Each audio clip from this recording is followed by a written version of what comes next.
Ladies and gentlemen, welcome. You're listening to the What It Do podcast.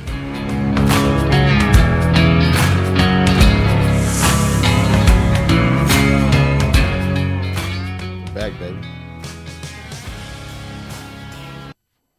Hey, Oscar. Okay. Ma'am. Sorry, sir. My bad. We good? Yeah, Okay. we're good. Shit. Welcome back to the episode of the What It Do podcast. Episode 104? Oh, yeah, 104. Yeah, we just keep on going. In the studio today. Oh, this is So, going to be fun. yeah, man, you're going to have to forgive me. I know Mr. Alex Trufant, Steven, right? Yeah. Or Steven Guerra, Julian Roberts. and Julian Roberts. How are you guys? Doing good, man. I know this is not the way we started, but we were talking with some other shit. We're talking about gay porn. Yeah, oh yeah. So speaking of that, I was kind of trying. How do I segue to that?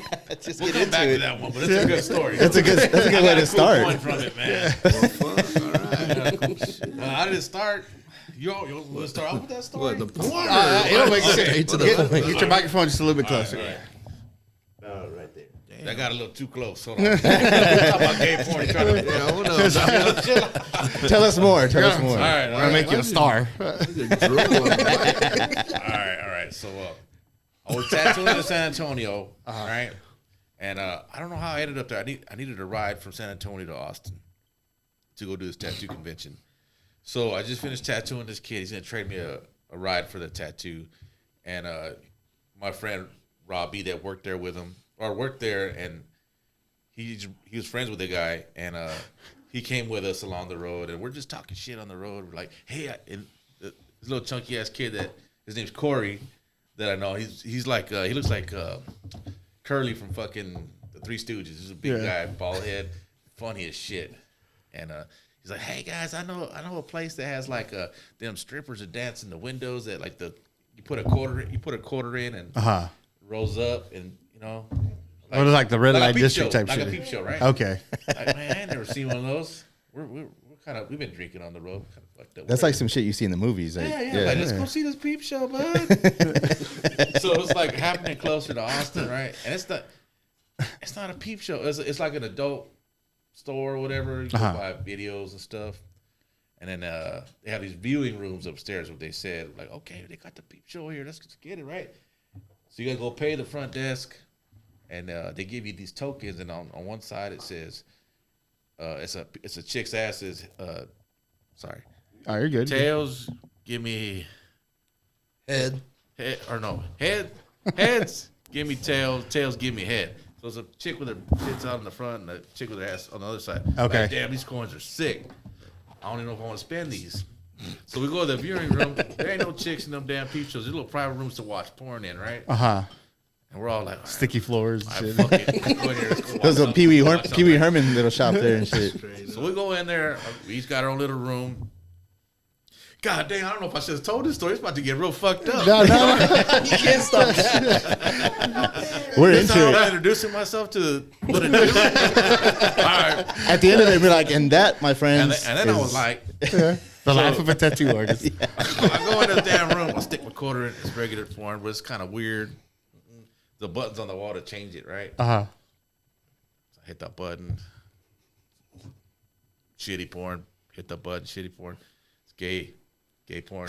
Gay porn. Really fucking gay. The fuck this. I'm out. Oh, he said really fucking gay. It gets gayer. Yeah, and it got really sailors, man. Yeah. So, I'm not gonna get descriptive to what I saw. It was a nightmare. Let's like put a it that 1 way. to 10. Yeah. I mean, if you're gay, it was probably adult porn, but I just wasn't into it. Wasn't my thing. And then what I realized when I was walking out the door, some dude was trying to come in. I was like, I'm in here, and that guy just. Occupado. He fucking comes in, he breaks into the door of the little room. Already just tugging it. I was like, get What? the fuck. I was about to fuck this guy up. But I kind of freaked out because I was like, fool was even bigger than me. Get the fuck out of here. And he fucking, oh, my bad, I'm sorry. And he jumps out. I was like, I sat there for a second. And I'm trying to like catch my breath. Like, the fuck was that? Where the fuck am I? All right. And meanwhile, I can still hear the fucking the porn going on. I was like, Yeah. I gotta get out. All right, so I walk out, and then I find there was nobody up there when we went up there. And I'm not the only one that had this crazy experience. The other two guys that I was with had an even crazier experience. What the fuck? Yeah. One of them slipped in the room. Oh God. Oh no! Fucking ears pregnant and shit. My boy slipped up like he was on the ice skating floor. Like, fucking Boom. 3 weeks later, got swollen ears and shit. Back was all itchy and red. 2 weeks alone. Yellow stuff cut out of his ears. Oh fuck! Damn. All right. But I Well, was the first one out there. When I came out the room, there was a line of dudes. And later on, I find out those places are fucking for like, they're like meeting places for for gay dudes. gay dudes. Shit. So that was a trip. It's the new rest stops. Damn. I guess. It's like the fucking rooms are fucked up. There Shout were out holes to my everywhere. gays, though. We love y'all. Shit. Wait, what do you mean? What does that mean? You know exactly what it is. Fucking glory holes, dog. So yeah, well, anyways, I go to the car. I'm like waiting. I'm like, where the hell's Rob? Yeah, he comes out like a minute later, shaking his head. Like I was like, same shit happened to him. He sat there and he was like ready to go. And Somebody took 15 minutes. Yeah, somebody came out and on him too. 15, like damn. And then the dude Corey came An hour later. The dude Corey freaking Talk about he came out 10 minutes later. And he's the one that he fell on his back in there, and I was like, man, you poor guy. Oh fuck! That was about a quiet ride back to the. Hell yeah. falling No. on his face. We I'm couldn't just stop saying. laughing. Stop at CVS. We couldn't and get a stop laughing pregnancy all the way test. back to the Nobody gym. looking at each other and shit. Yeah, Just, just, And then we're like, Quiet. we're like, we ain't never telling nobody. And here I am on this podcast telling the world. it's just YouTube and Spotify. oh no! It's 9 countries. 9 countries. We're Oh listening to it. shit! Is it 9 countries now? And I'm gonna tell people to watch this. So Yeah. I got, I know a lot of people. So There you go. There you go. So this is gonna be translated in German. I Spanish? hope as well because I mumble a lot. He's going to end You up in need Europe. They're going to subtitles. have him in all the game bars, dog. Big picture of him. Wanted. Caution. Extreme. I knew I saw you somewhere, man. I heard you on the podcast talking. I was at that. I guess it's not a bad thing to have your fucking picture posted up and be banned from a spot like that. Hey man, advertisement, baby. That guy goes hard. He'll be the saint. He'll be a patron saint. Up Cool. I still have one of the coins, and Saint Alex of cool story with the St. coin. Alex. Yeah, You keep one of them coins in your pocket like the way, I like the way they usually do for AA, the little chips. I usually do. You never know. Shit. Hell yeah. That's how we get started right there. Break the ice. That's a good icebreaker. Yeah, that's a very good icebreaker. Yeah. Almost just a ended little up an ass embarrassed. breaker. But I don't care. It's all good. Shit. Well, that's pretty much what we get to talking about and shit with all our guests. Hell yeah. Dude, yeah. Luckily, we just started. Sometimes ass? it's like an hour and a half in, and then we get real deep into the juicy shit. Yeah. We just jumped right That in. was Wait till it gets to mild. Steven's. I was like, That was mild. Real juicy. Yeah, half the stuff we get is just like, hey, man, our wine guests are just like, never been with a straight dude. I've never been with a gay dude. They've all been straight. But I'm like, wait a minute. How does that happen? I was like, wait a minute. It's like they're married. Like married dudes are getting with Yeah, other but dudes. they're not straight, obviously. No. Like, you can't. In their You like to in their swing. head, they are though. In their No, head, they are. bro. If you What's that? fucking, Yeah. you listen. If you're in the game, homie, that's all there is to it. You want to make a fuck what side? You pitching, catching, Yeah. you playing If ball. you're in a gay know. peep show and it takes you more than 15 minutes Yeah. to come out, No. You got a window. I was out a window. There was legit porn on there, man. It wasn't until about 4 videos later. The next 20 were freaking You yeah. made it through every single channel. Sailors and construction Right. workers. But channel all day, 9, baby. 92. Motherfuckers still hitting the But it started off straight, man. I was just changing. He it was 'cause there sucking a my lot of dick. bush. Shit. Hell yeah. That's Hell hilarious. yeah. Man. Hey, man, don't go into those places though, man. For real, like, Hell Yeah. no. oh, man. Like, were there any signs when you went in there, or you just said You know, this shit, it wasn't? I felt like it was a horror movie about to happen. in Dallas, Not a like horror there's like horror fucking movie. there's billboards. Like when you're in the city of Dallas, like there's billboards you'll see. There's like sex shows, like live fuck, sex I've been to shows, some of those. I've been to some in Europe, man. Oh, I got more stories for that. like live. Oh, Like, man. Crazy. I've been around the world doing this stuff for a long time. I've been in some crazy places. have you been to any of the ones in Dallas? Because I'm kind of curious. I'm like, what, how is this like? He's like, nah.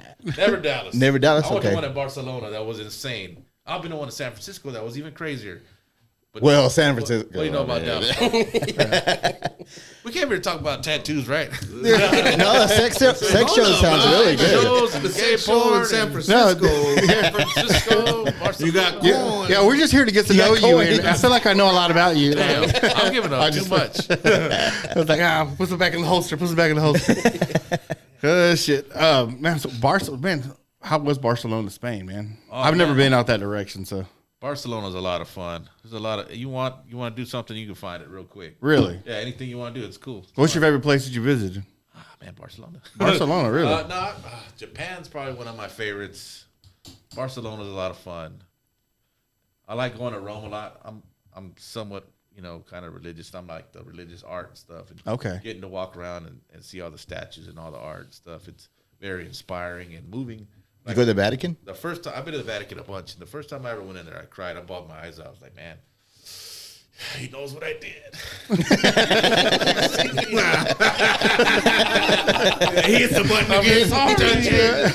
It's like, hey, man, there's nothing wrong with your holy water. It's boiling for some reason. Yeah. Still got the coin in your pocket? The very first time I went He was at confession, and then the fool tried to run in on her and jack off again on her. No, Father.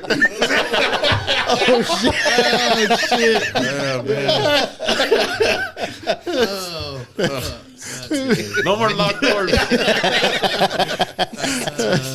The first time I went to the Vatican, I was like real excited to go. And it's right outside the Vatican City. There's like a big wall that, like, there's a front entrance, and as you come in from the side, there's like a giant wall. It's all gated, separates the Vatican from the Vatican Museum. And there's some I don't know, some old gypsy-looking lady on the side of the plate, on the side of the wall. She's like crying, yelling. Then she started screaming in all these different tongues and stuff. And I was like, What the fuck? Yeah. And my friend's translating. He's like, she's saying something that says evil and blah, blah, blah. And she's like damning everybody here. And I was like, the fuck? It's you. Like, damn. You This is a religious- make the Lord very nervous. I just thought I felt like it was the beginning of a horror movie. Like, what's gonna happen to me? Like The Omen or something. Oh, man. Like, you just see That would be crazy. freaky. And then you go in there, and I was like, I just kind of started bawling. Like not bawling, like I was like, I was like, fuck. It was a beautiful sight to see. No but I shit. also felt like, man, I'm the biggest fucking sinner in the world. Oh, Damn. man. Oh, so that's how you felt when you were in there. It was just like, fuck. Like, Because everything was so Badass so and holy. holy. Yeah. Overcome with guilt. Homie. Oh man, yeah. like a tidal wave. I couldn't go because I'd be looking at all the symbolism. I'm like, yeah, there's pineal gland right there. I was like, what the fuck, man? Why do you- in this Oh, yeah. motherfucker? Why is there an Egyptian obelisk in the middle of this place? Oh What's- yeah, they've what- seen those two everywhere. Yeah. Right? Yeah, that's weird, bro. crazy. You ever been? No, Never no, been, man. Never been that way. Alex took me to Germany and Barcelona, and in Aachen, Germany, inside the cathedral, there's symbols everywhere, skulls and this and that. But right outside of the cathedral, there's this little gift shop, and it has a UFO shooting beams down on top of like a silhouette of the cathedral. And it's just like really strange stuff. And there's super crazy lore of how the devil made a deal with the people building the cathedral and took a soul and like all sorts of Oh, extraterrestrial and What the fuck? beyond. There's so much crazy stuff. But That would these mess me up buildings- for life right there. That's why I have pictures on my phone. They look insane. That stuff. Just seeing it in person is unreal. It's unrealistic. Seeing it, you can see pictures. It doesn't do justice at all. Yeah. It's madness. Seeing these big, beautiful, Damn. ornate buildings with demons on the outside of Fucking gargoyles holy- and shit. Yeah. Yes, man. That's my conspiracy theory side that comes out when I start talking about the Vatican places like that. That's where I'm at. What is that sculpture like style? Like Gothic? Would that be considered like Gothic? Like the This- church, yeah, the big probably. church. Specific cathedral was built in 1400, or was it 1400s, Alex? The one in Aachen? That big one, Yeah. man. I'm not. I wouldn't pay history attention. buff, man. Sure, Maybe not even 1400s. It could be older than that. I don't know. Yeah. It's beautiful though. It's beautiful. I bet it is, man. Because like you said, I've seen pictures, but if it doesn't do it justice, then It's insane. damn. Yeah. And these people live that life every single day too. Which Yeah, is- that's crazy.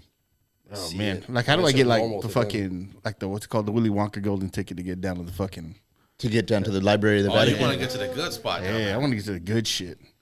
You know, there's. I mean, fuck. If I don't ever come back, just tell me that there's. I mean, I aliens, know man. a guy that knows a guy that knows a guy that can make that kind of stuff happen. My friend just got to meet the Pope be like that. No shit. Yeah, knows a guy who knows a guy who knows a guy. Man. You know what I'm saying?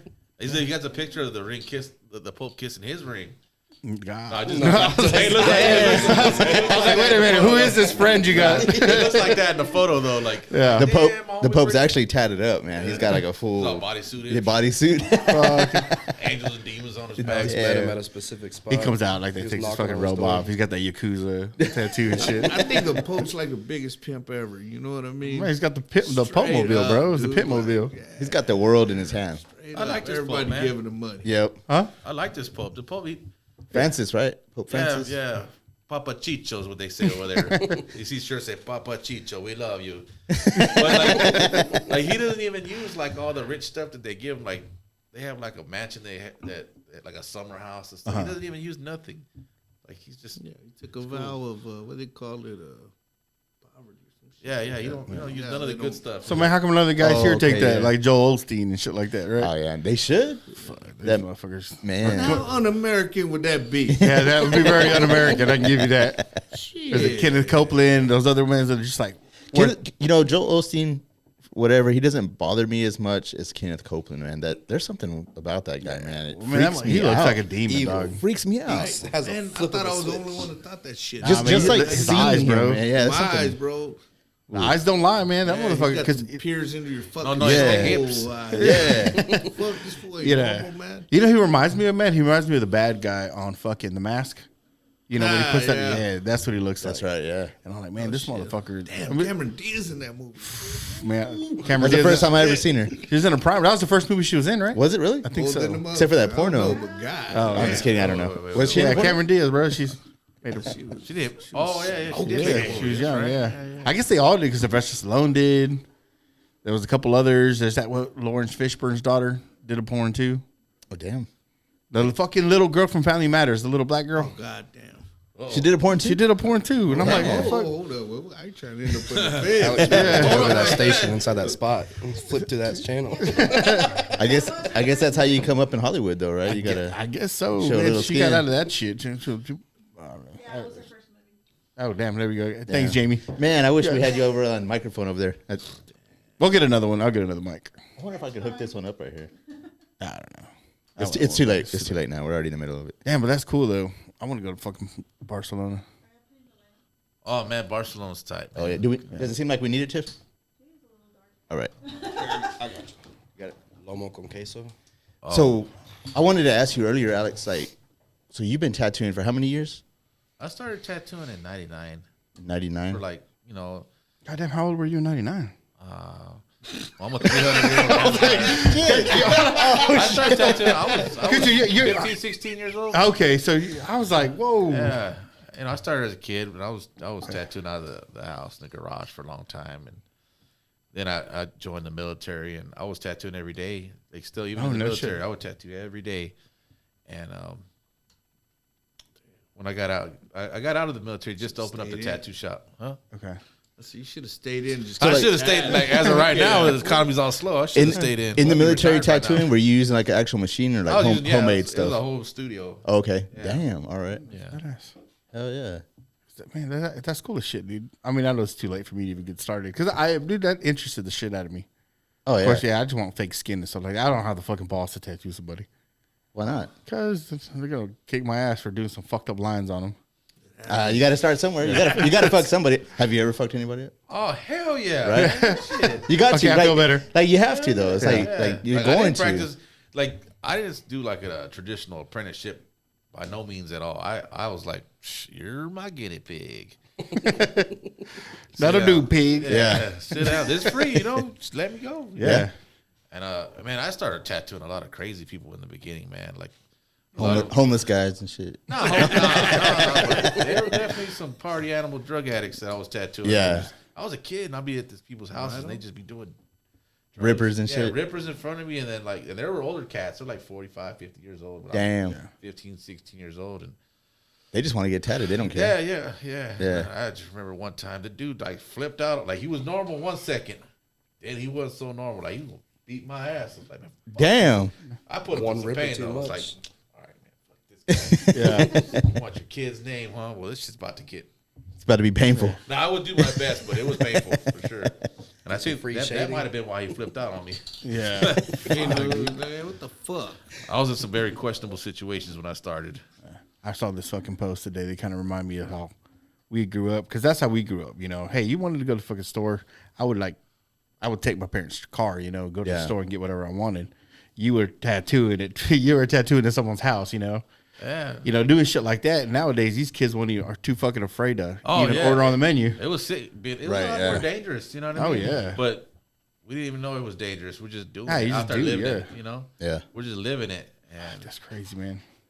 yeah, man. Like, it's a trip. I see these young kids, they can't handle like a little bit of pressure. No, none at all. I thrive under pressure, man. Yeah. Like, you tell me I got That's how you know the real you comes out, man. And I feel like I'm flying. Like, if you tell me, like, I got to get this done at this time and blah, blah, blah, let's go. I got you.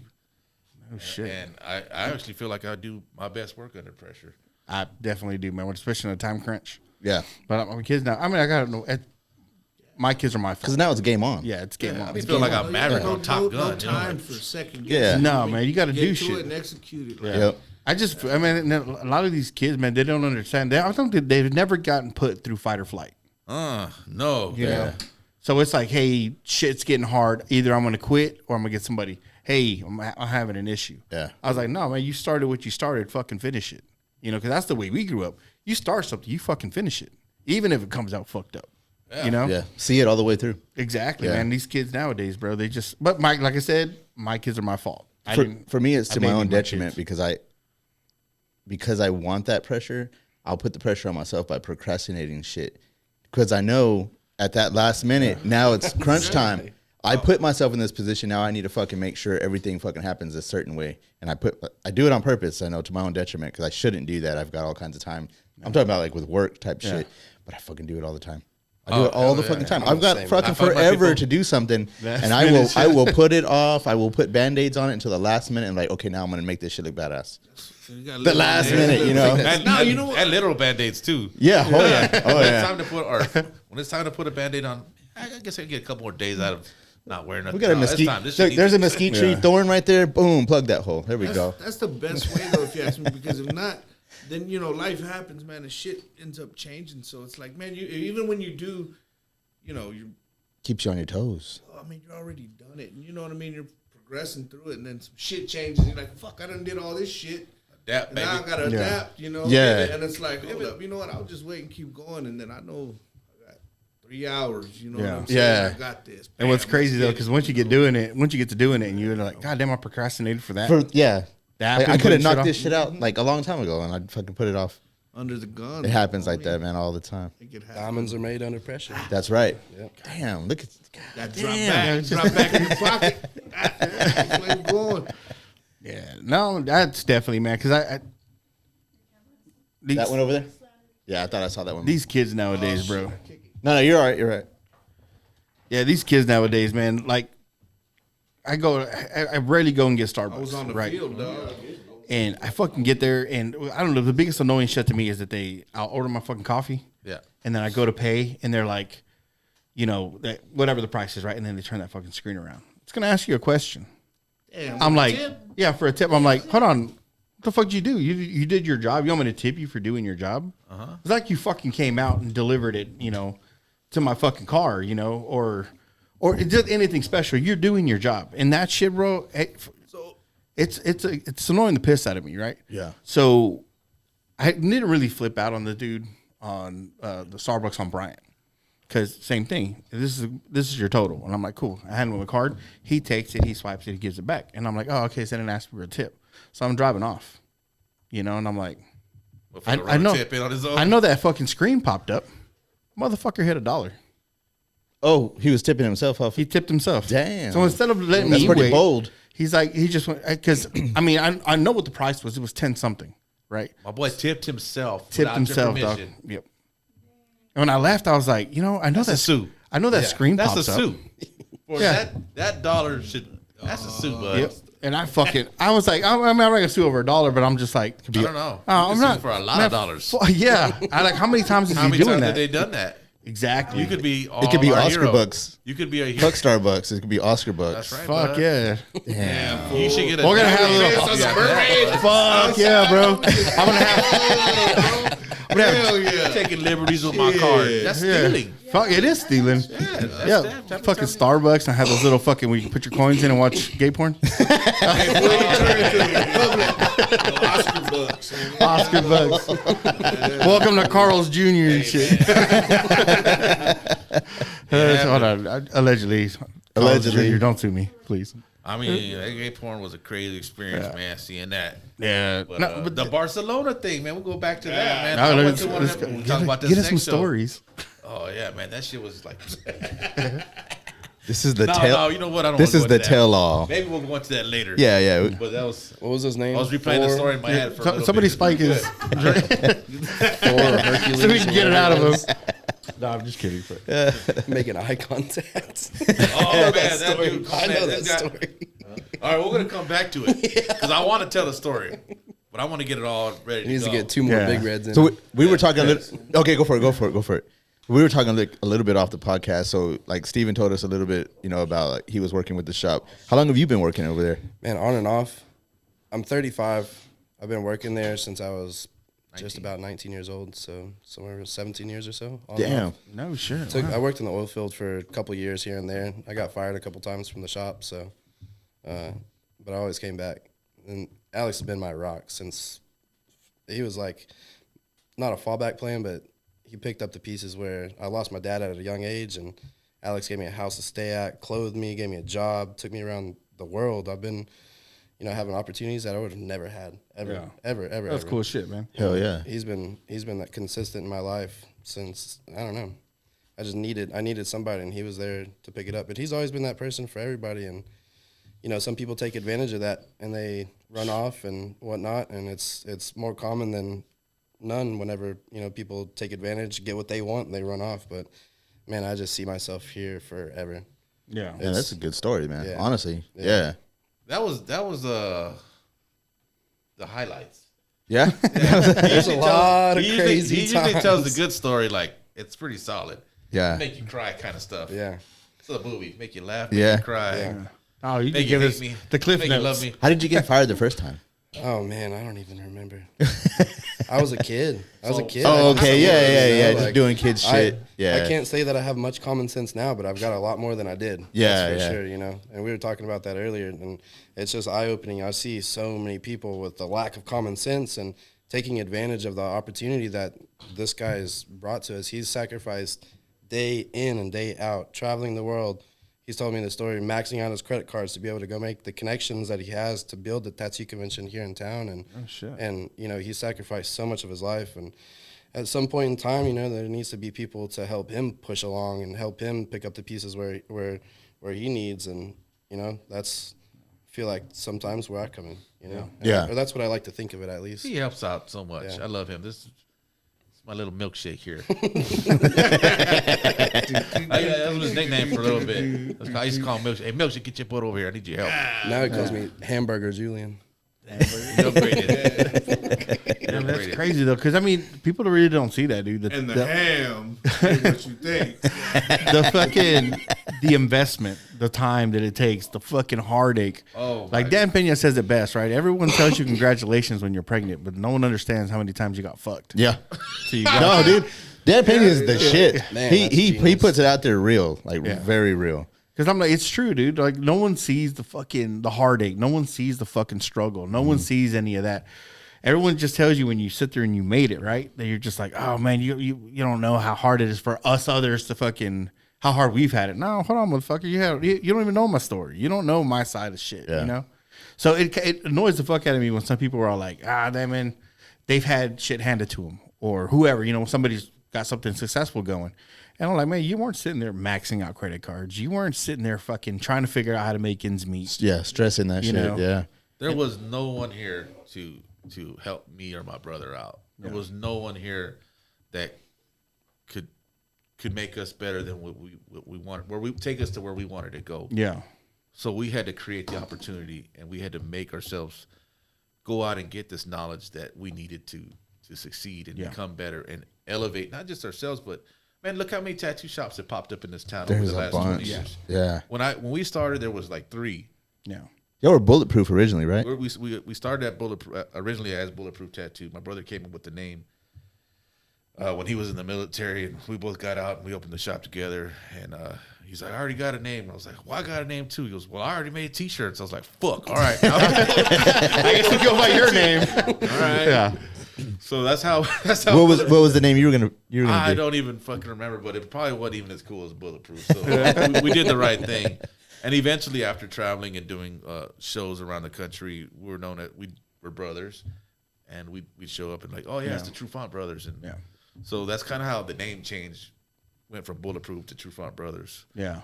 Yeah. Well, that's completely undeniable. You know, what you built is undeniable, right? Because we've had people, and I've asked. They was like, "Hey, man, you asked about for a tattoo shop. You asked for something. If you're always top 3. You know, if you're not the first, you're one of the either the first, the second. Rarely you're the third. It's ever mentioned. Yeah. So to sit there and say that the name you haven't built the name, it's not. You know. Yeah. How can I say that? It's undeniable.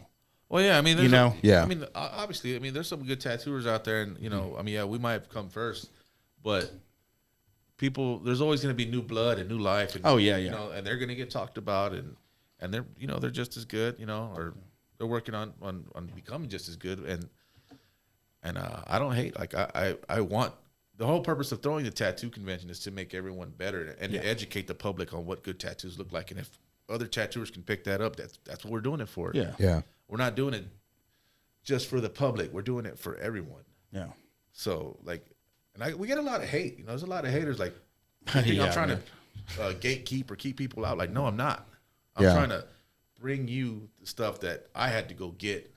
You know what I mean? Yeah. I'm saving you so much money, so much heartache, so much of your time, shit that you can't get back Yeah. by bringing this to you. And you look at me like I'm some asshole because you think I'm a Mr. Cool guy and I get to go where? No, bro, I did you a favor. Yeah. But it's like we said earlier, man. It's just no one sees that. No one sees it. They just think, hey, it happened organically. Yeah, you know? yeah. I mean, It doesn't just happen. No, it doesn't No, it just doesn't just happen. That time thing that you're talking about right there, that is the one thing that you put in and you're either gonna get it back or you're not. I mean, actually, you're really not. I mean, you might get it back monetarily somehow here and there, but that time thing, how you spend your time, will show. You know, and some people that don't put in the time, it'll show that they didn't put in the time to do that. It shows for you because y'all have made the name for yourselves. and that's, you know, you don't just make your name also just like, I'm not the greatest tattooer in the world. I'm good. I've worked really hard to get where I'm at. Yeah. I know where I'm at in the tat world. I But- want to chime in right here and say, Go for it. These dudes, man, I just sucking his fucking dick, as some people might say. But the reality is this, man. Alex and Aubrey, they operate with certain principles. Yeah. You know what I'm saying?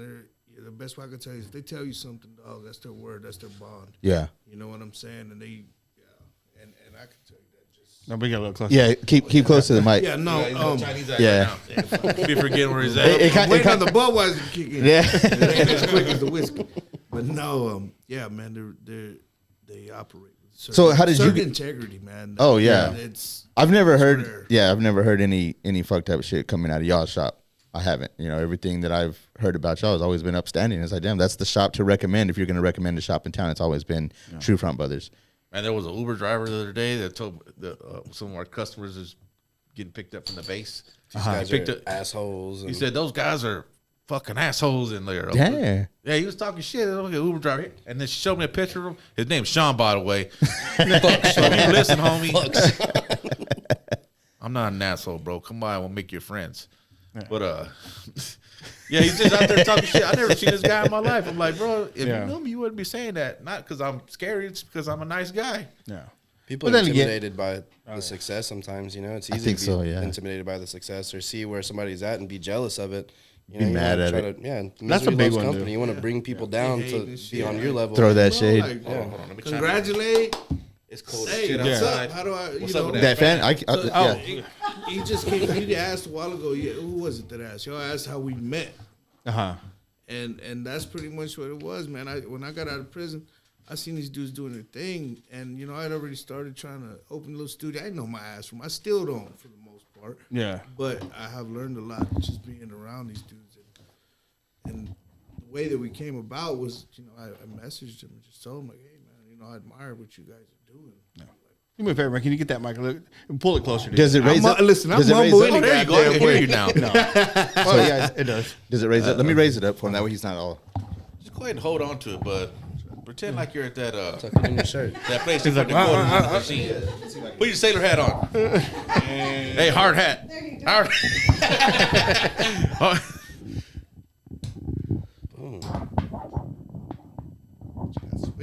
It just you have to push it all the way down. It's not. Yeah. I just needed it higher up on that way he's not like. All right. There you go. There it buddy. is. I can The hear you. request line is now open. It's like, welcome to in, What to Do Lourdes. Slow Jams. Yeah, I know Kurt. Here at the What It Do, we do like live fixing of shit. Like we just we're not gonna cut this out. Like they're gonna see me going over there fixing that. So we're gonna have a quest for your late night, what's it called, radio show. Pop that pussy, boy. Pop that pussy. Pop that pussy. 2 Live Crew, baby. Pop that pussy. What were we talking about before we got on? I think we were talking about. We were how talking about met, Steven. man. Yeah. And yeah, that's basically what I wrote him and just told him, hey man, I admire, you know, what you guys are doing. Like, you traveling the world. Yeah, You know, cool. you're from fucking Spain, you're going here. I remember he was all over the fucking place. And every time I would see his post, I'm like, damn, this dude's here. He's there. He's everywhere. and I'm like, fuck yeah, that's what I want to do. I want to travel the world and fucking make tattoos. You know what I'm saying? Like, and get down with the art. Like a And rock star. Yeah, well, I don't, but you know, whatever one call it, but it just looked fun, and I'm like, fuck yeah, I'm with that, you know. Yeah. And I messaged him and I said, hey, would you be willing to mentor me, man? Would you? And she's like, man, Fuck no. bring your portfolio and come. I'll be in town I think Monday or something. Come by Tuesday or whatever. So I went by, I had my little fucking book of drawings and shit, and he's like, those are nice. And don't you got a shop? And I'm like, shit. Well, yeah, I mean, I'm trying to open one or whatever, but the fuck, like, you're doing what I want to do. Like, I want to Yeah. learn from you. You know what I'm saying? Like, and we just hit it off, man. And I don't know, you know, It was divine. Just- intervention. yeah, straight God up, sent me he came. Steven. I wasn't looking for him. I received that message from maybe like a week or two prior to him messaging me. I seen a few posts he made on Facebook, and I was like, damn, these are pretty nice. Oh, this fool just got out the pinta? Shit, fool. Like, that's what's up, fool. It's like, he's trying hard. Normally, I wouldn't hire somebody that just came out. You know, I'd hire somebody that has a little experience in a tattoo shop and stuff. But Yeah. It's happened before. People have come in and they've asked for a job, and you know, I wish I could hire everybody, but you know what? It's not busy like that where I could just be like, yeah, let me hire you. I can't. So you got to be selective on who you choose and who you want to teach. Like, I don't. By no means am I really a teacher. Yeah. I just do. I don't know how to teach. I was trying to show him how to draw something earlier. I'm like, I couldn't explain what I'm doing. I'm doing it. Watch me do it. Shows me, yeah, this is how. So, so he sends me this message, and I seen some of his tattoos. I'm like, yeah, man, he's got some stuff I could work with, and he humbled himself. Like, his drawings were very good. Like, fool spent his time in prison drawing a lot. I mean, a lot, and he got very good. He could paint. He could draw. Were you drawing before prison? Man, I've always drawn. Oh, you've always drawn. I was Okay. always the little kid that got in trouble. Be drawing on, you know what I mean, the desk or whatever's in front of me.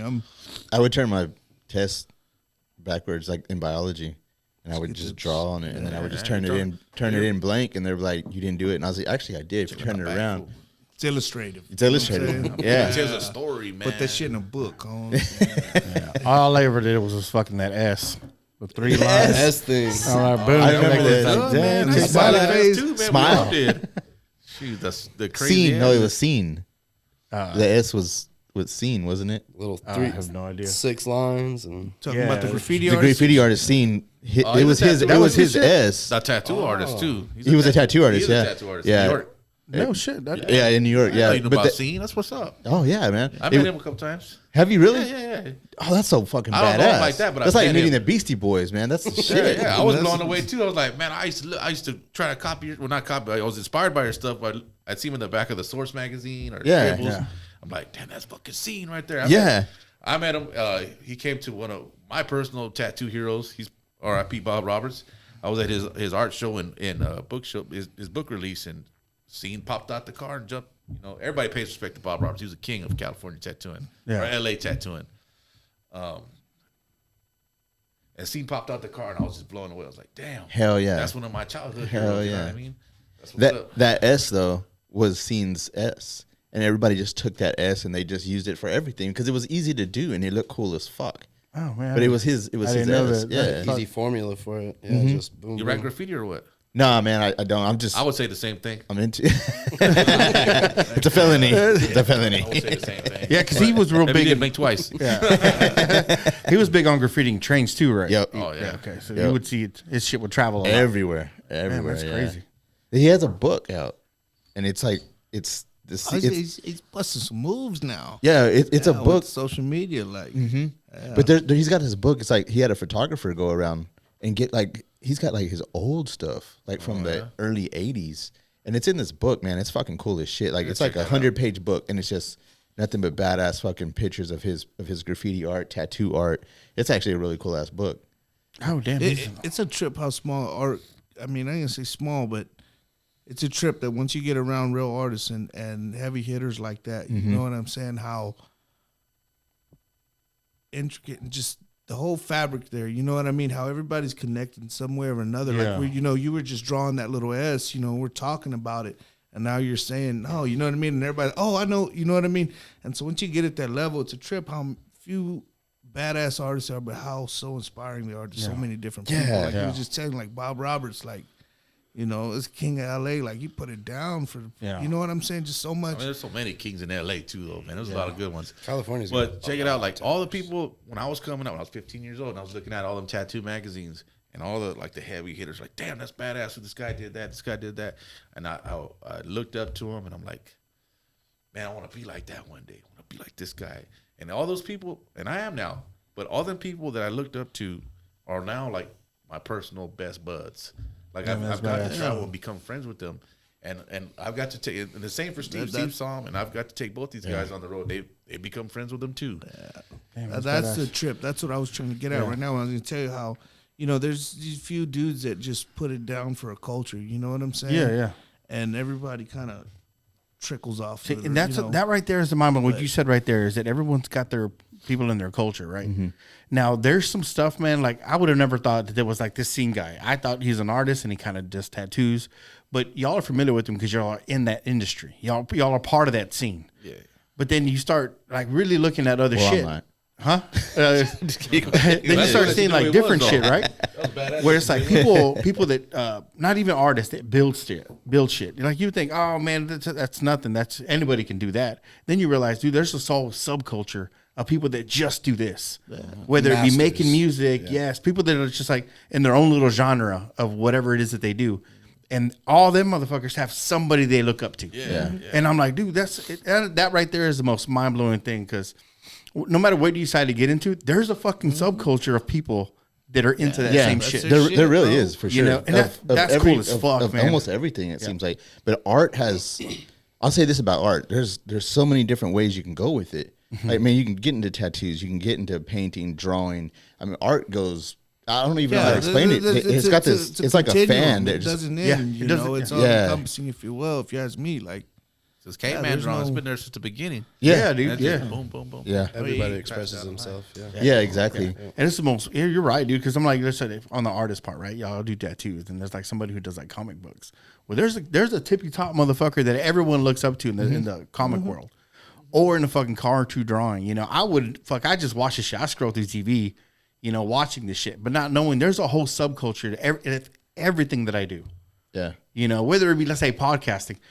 No one here is going to say undeniable that Joe Rogan isn't the top tippy dog, but he isn't the first. Adam Curry was the first podcaster. So everybody in the podcasting scene gives that guy credit. Yeah. Because, there's your fucking kudos because he's the one He's that the started godfather. The first one. Yeah. And on top of it, right under him, Tom Green. Oh, yeah, Tom Green, too. That's right. Green was the Yeah. Yeah. He started all his shit from his house. He had servers. He had wires to the fucking ground. There's some pictures, bro, that look badass.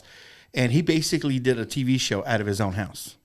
But it literally, if you really look at it now, it's more like a podcast that he was doing. But he literally provided his own shit, his own website, his own servers. It just didn't have that platform at that time. Exactly. But he found it. Yeah. Podcast wasn't even anything yet. It was like the word, nobody knew what it like- was. It used to be like an app on your iPhone that nobody paid attention to because it was like, Yeah. what is that? That- You know, yeah. nobody knew what it was. There wasn't a lot. Like you think about it now, right? There's over 4 million podcasts now. It's crazy. You know, 5 years ago, fuck, it wasn't even a fraction of that. Yeah. You know, and just like, dude, add the explosion that has come up from that. And, you know, and that's kind of what I really I take pride in this because you get to talk to people, right? And people just, there's some people that don't even listen to podcasts still, right? But then it's starting to turn into something like fucking video killed the radio. Yeah. Podcasts are about to just fucking kill the news. The mainstream media, you're done, dude. It's done. Yeah. You know, when people are listening, let's say Joe Rogan, right? He's got, you know, 1 million views in 24 hours. Yeah. He gets all the guests that the news stations can't get. Yes. You know, he gets those people. They'll rather do his show. Like you see CNN or Fox, you see their numbers combined, they're not even 250,000 views. I don't know if you knew that. It's so mind blowing. Like you saw, we're watching Fox News, right? It literally through that while they're airing, they probably got 30 to 40,000 views nationwide.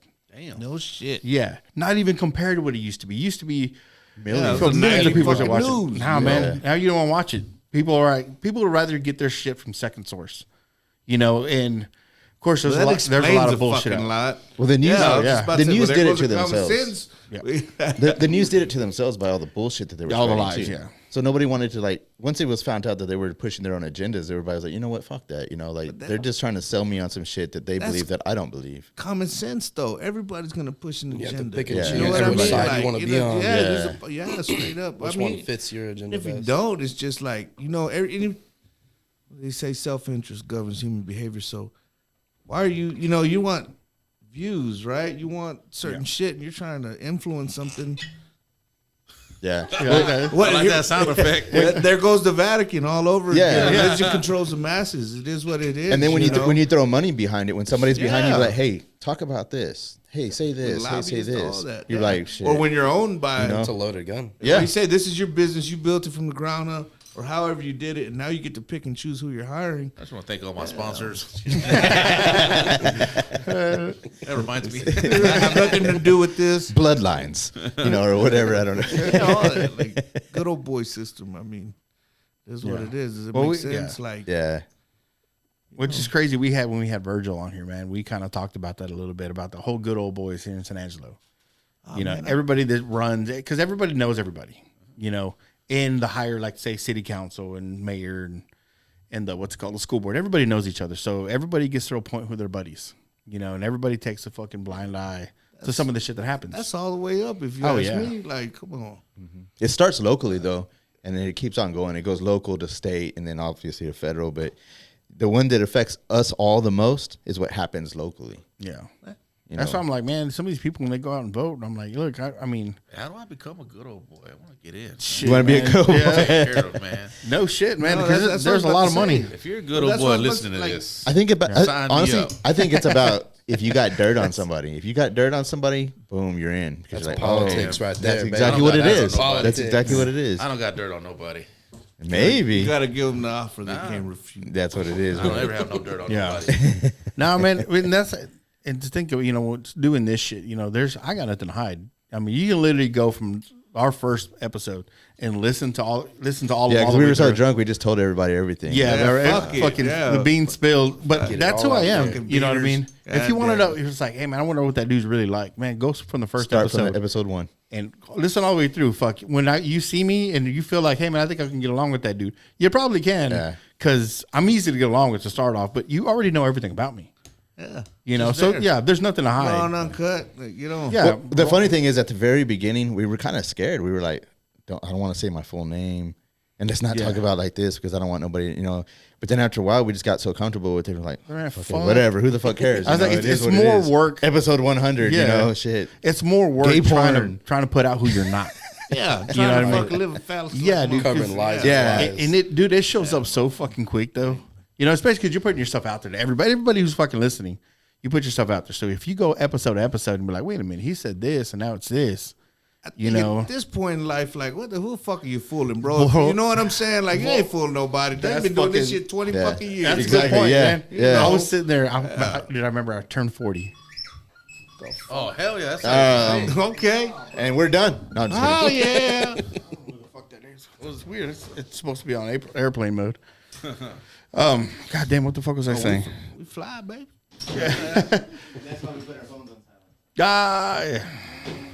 I was nervous coming on the show because I'm totally socially awkward. Yeah. I'm always labeled like as a shy person. Like, man, he don't say nothing. He looks very serious. Started out with a bang. Yeah, it just came out. But you definitely made me feel very comfortable coming in here. You know what I mean? Absolutely. When you asked me to be on the show, I got real nervous. I was like, oh, I don't know, man. Like, Yeah. what kind of questions y'all going to ask me and stuff. And I just wanted to know that just so like I don't get caught off guard. But like I kind of like the way this happened all organically. You know what Well, I the mean? whole point of this show, man, is like we don't. I mean, I know you're tattoo artist. You got one of the biggest fucking tattoo shops in town. Mm-hmm. But we've had business owners. We have all kinds of people sitting in these chairs. But I just feel like everyone can talk to you. Everyone knows who you are, right? Or knows what you are, but no one knows They who don't you even know are. who I am. I don't even know who I am sometimes. I'm still trying to Yeah, which is fine. Fuck, because I mean, what I say, every year you're different. You're a different dude. Every time hopefully you're different. You know what I yeah. mean? Because if you're not, bro, you're doing something wrong. I was doing something wrong for a long You're time. still different. You just went the other way with it. Exactly. I went the last 10 years probably being the same guy over and Yeah. over again. But now it didn't take but 2-3 weeks, and I'm a different person. Oh, today yeah. than I was. Oh yeah, no, again. man, and that's what the whole deal about this whole podcast is, man. I just want to get to know the person. That's why I was like, when you asked me, what kind of questions you gonna ask, I said, man, don't think of it as an interview. Yeah. Think of it as more of a hang, because it's basically what it is. I'm having a blast, man. And if people only knew too, like that, everybody has their downfalls. Every single person has their downfalls. But if people only knew that the heart and the giving nature that him and his brother have, they would have a completely different outlook. They on changed them. my It's- life, bro. Yeah. They changed my straight up. life. See, and I think that a lot of people don't know that. So a I lot mean, of with people, hard work, you know what I'm saying? Yeah. But through their hard work, it opened a lot of opportunities and doors for myself. sure. I know for Julian and for a lot of other people, whether they want to admit it or not. You know what I'm saying? Like Even the people friend or that don't foe. know, the people that are here in town that don't know the opportunities that Alex has brought to them, they're living in, and I hate to say it sounds shitty, but living kind of in his footsteps of what he's paved and what he's built and what him and his brother have done for the community, tattooing, worldwide, locally, everything. Well, the convention alone has brought a lot of attention to San Angelo. Oh yeah, I used to go places like, where are you big from? time. From San Angelo. Oh, where the hell is that? That's probably 2 hours away from here. Yeah. Like, where the hell is that? Like, How big would you say that the San Angelo Tattoo Convention is? Well, it's called the West Texas. I mean, we can call some. I can call some pretty famous tattooers up now and then That's- tell you themselves. I'm Yeah. telling you some. We, I've seen this shit, hey, man. It's That'd the be cool as craziest shit. Actually, that would be cool. The crazy shit, man. I've been with this dude places, and we'll have people walk up to us, man, and be like, "Hey, you're so and so, right?" And within the art world, not you know what I mean, and we're just kind of like, you know what I mean? They're like, "Yeah, man, I love you, this and that, and all this stuff, your art," and it's just like, "Damn, bro, like that's what's up." That recognition from people you're complete strangers you don't know, but they know who you are through your art. Yeah. And I feel that's what people need to hear, That- especially when you're on the podcast. you can't do that. You can't fake that. Yeah, no. Where is the first place that you got to do a guest spot at? Elm Street Tattoo. Who owns that? Oliver Peck, Dallas, Texas. Damn, that's baby. badass, man. Fuck What yeah, TV show is that guy on? World fucking Ink Master. Ink Masters, the original Ink Masters. That's badass. The OG. Yeah. And You know what I that was the mean? first Like- place he got to go work at. Yeah, dude. Think Or- about Crush that, that right? tattoo. A I year did that out of tattoo prison, also. and you're fucking in one of the most famous tattoo shops That in the world. Guinness World is Records have been badass. set here. All kinds of stuff. Just so much, man. That was through Alex and Aubrey, you know what I mean? Oh, that's bad. That's Nothing. good, bro. Like I said, that's cool that I mean, he's helped you out a lot like that, man, and I feel like a lot of people just need to hear that, because they instead of taking their fucking what I heard, third party, four party, I'll tell you this, Yeah. man. They're very selective as to the types of characters that they allow around them, and it's smart in so many different ways. They've been in business 20 years, have 2 locations here in the city where it's very conservative out here. Kind of cutthroat too. I feel like it is. In that, Well, there's- that's the beautiful thing about the reputation that they've built is and that's what it's getting at. Is so by being selective as to who they do allow around within the circle, at a close, close proximity, it affects everything. Everything has a ripple effect, systems theory, whatever you want to call it. And by them doing that, man, they've managed to you say, it one hand wash the other. Like they build each other up. You get what I'm saying? Yeah. No. And it is so, man, I've learned so much from these guys, man. And I still learn, you know, whenever I have any type of issues or whatever stuff, I'll call, hey, what's up? You know, you give me life advice and just so much there, man. Like, yeah, That's you can't put a price on that, man. Oh, most priceless. definitely. Yeah, you can't dude, put a like, price on that. Yeah. Yeah, I need to get better at my advice, man. Every time I get called on, no seas pendejo. Stop, bro. No seas I pendejo. If you gotta ask, bro. I'm the worst at it. I almost got beat up trying to give somebody advice. Some young guy in Hawaii. Oh, sorry. Some young You can guy. bring that thing around, man. Yeah, you can. Move it however you think. Need some hair on it, Hello, right? testicles, Need 1, some 2, hair 3. on it. Yeah, there you go. Some young guy in You gotta Hawaii. I put was some tattooed in balls on Hawaii, these and this guy things, said, man. "Hey, as a 40-year-old man at this time, he was all like, as a 40-year-old, what's some kind of advice you can give me as a young?" He was like 30 or something. He was fucked up. He was wasted. He just came out the bar and asked me that. And I was like, quit drinking, bud. Yeah. I said, just quit drinking, bud. Quit partying. This is the best advice I can give you right now because you are fucked up. Mm-hmm. And then he was like, How dare you? yeah, pretty much. Like, fuck you. And he wanted to fight after that. Everybody was right about you. I might have. They weren't lying. They weren't lying. Dick. Damn.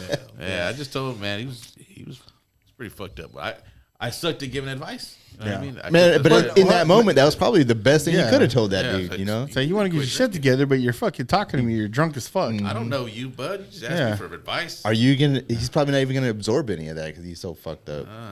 So Oh man, it's hard to even talk to drunk people, man, because they just. I get annoyed. I get annoyed. They come into the tattoo shop. It's an interesting time every single time. I just lean into it. I was like, I'll just like go with it because you know everybody got to spend their money. So I'll take it. Yeah. Well, I'll We had a take your guy- drunk ass. It's only not fun because I'm not drunk. Yeah. You know what I mean? That's funny. How is that scene downtown now? Because I mean, I noticed there's some bars that have been shutting down. Like, has it changed everything down there? Or are y'all still doing all right? I mean, Oh, we're doing okay, yeah, man. But it's definitely. I feel safer because some of the bars are closing. yeah. We got You some know? more opening up, but there's always, it seems like more closed than have been opening up and whatnot. The scene's not the way it used to be. That's for A sure. few years ago, like it was kind of like if you got out of work late, and there's a lot of people out there, anything could happen. You know? Yeah. Kids Right don't now- party like we used to, dog. No, man. No, they don't. No. I remember one time getting out of the fucking Dead Horse. It was like 2:30 a.m. And not only the Dead Horse got out, but all the bars were shutting down at that time. Yeah. And then this fucking fight breaks out in the middle of the street. They damn near had to shut the whole fucking street down. I'm talking like 15 fights broke out in the I middle of the remember fucking that night, street. I think. Were you there? No, it was crazy. I used to always be that motherfucker. It was fucking crazy. They almost had a fucking they based shut the street Yeah, down. I You couldn't- remember it just kept breaking out. Boom, Yeah. boom, yeah. I don't like seeing them in person, but I like watching the videos. Yeah. I can handle the videos, but when it's in person, I'm like, man, I need to get the fuck out of here. No Yeah. shit, because man, it turns fucking quick. Like, I've been plenty of fucking fights, man. Fighting in the street can get deadly though. Oh, yeah. I mean, Some- you hit yeah, somebody some- just right, they hit the ground wrong. Well, it's not even that, man. Some of the motherfuckers can't even take, like, their pride gets hit too much. Oh yeah. Then they pull out a fucking Pull out a gun. gun, yeah. And I'm like, bro, what happened to the days where you take your fucking ass whooping and you go home?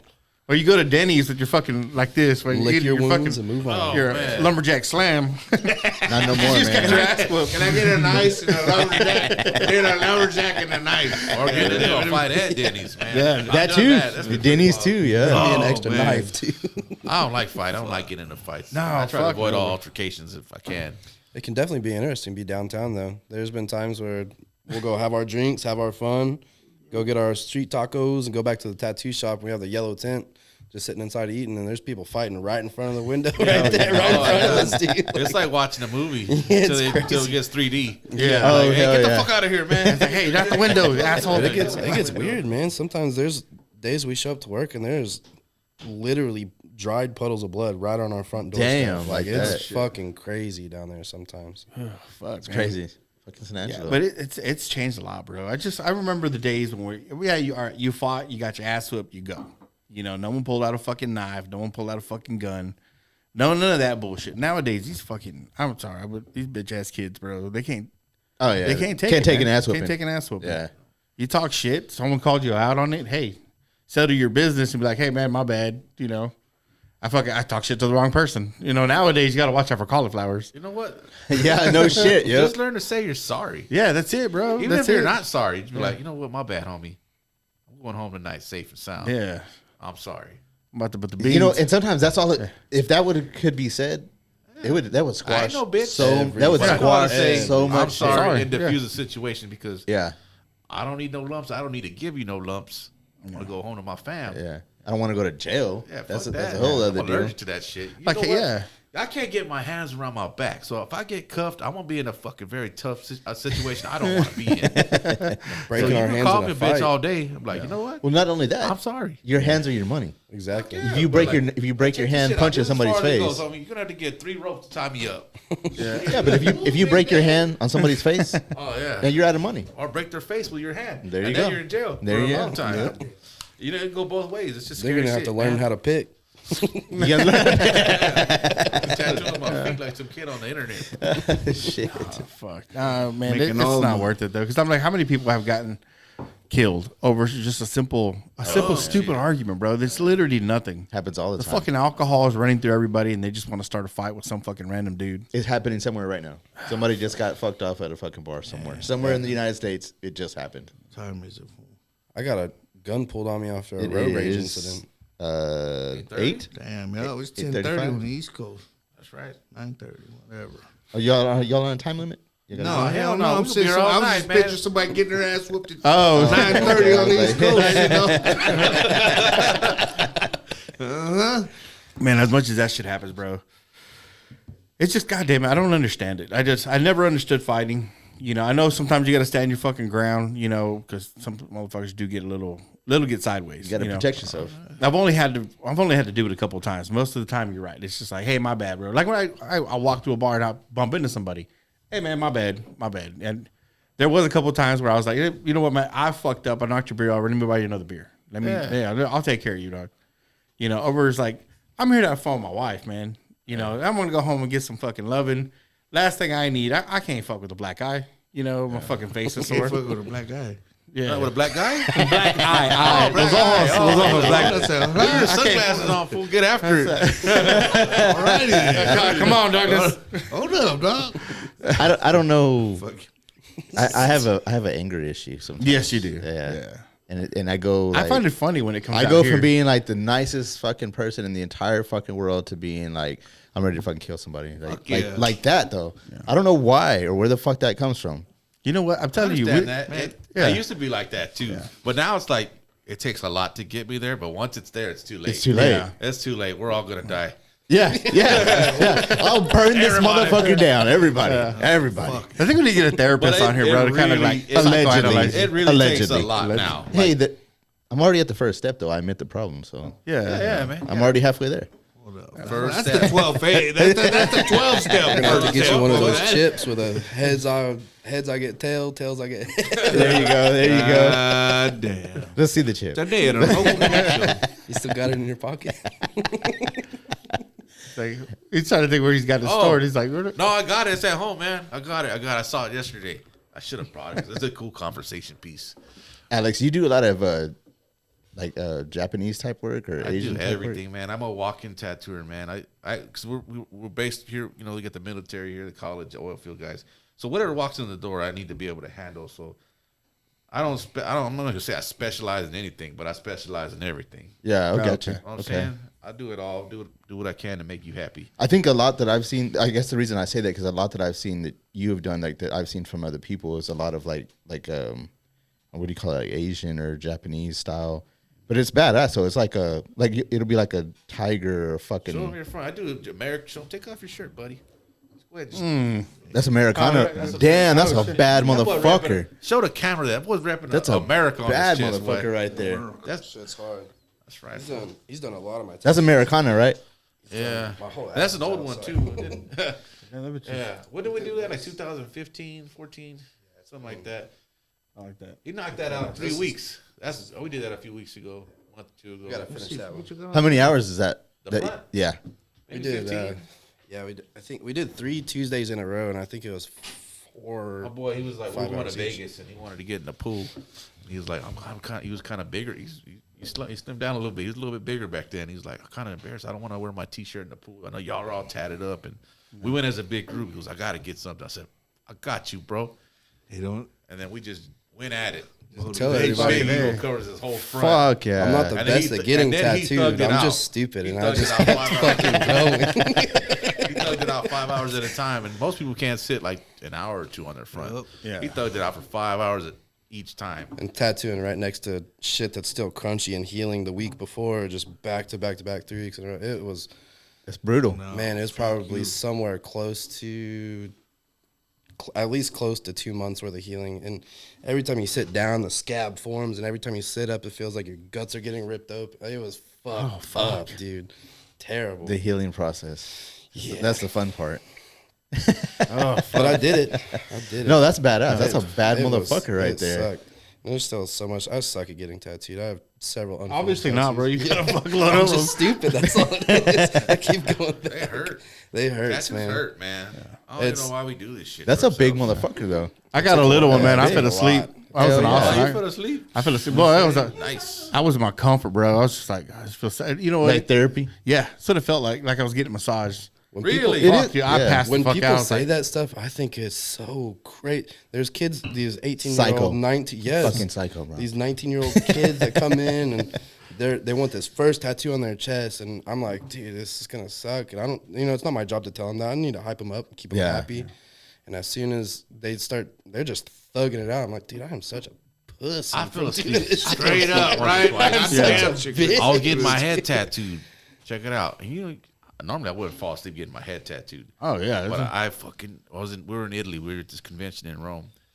And I wanted to get tattooed by my friend Mina. She was tattooed in New York, and I never get to see her.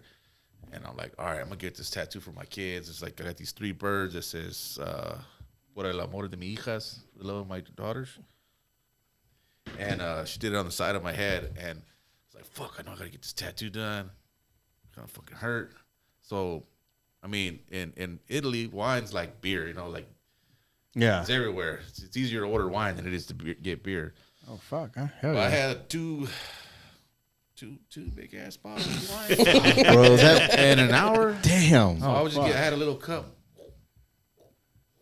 Ooh, that wine hangover And sucks. wine drunk's the best fucking drunk. Yeah, it is. But Ain't the next nothing- morning though, Ain't nothing better than that, right? The next same night, that shit was fucked up. So I went over there. I went over to her booth, and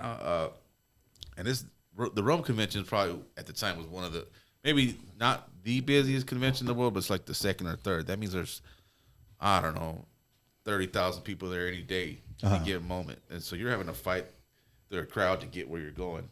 And so I finally make it over to her booth, and I'm fucked up. Can't stand. And she's got to put the stencil on, and I'm just like swaying.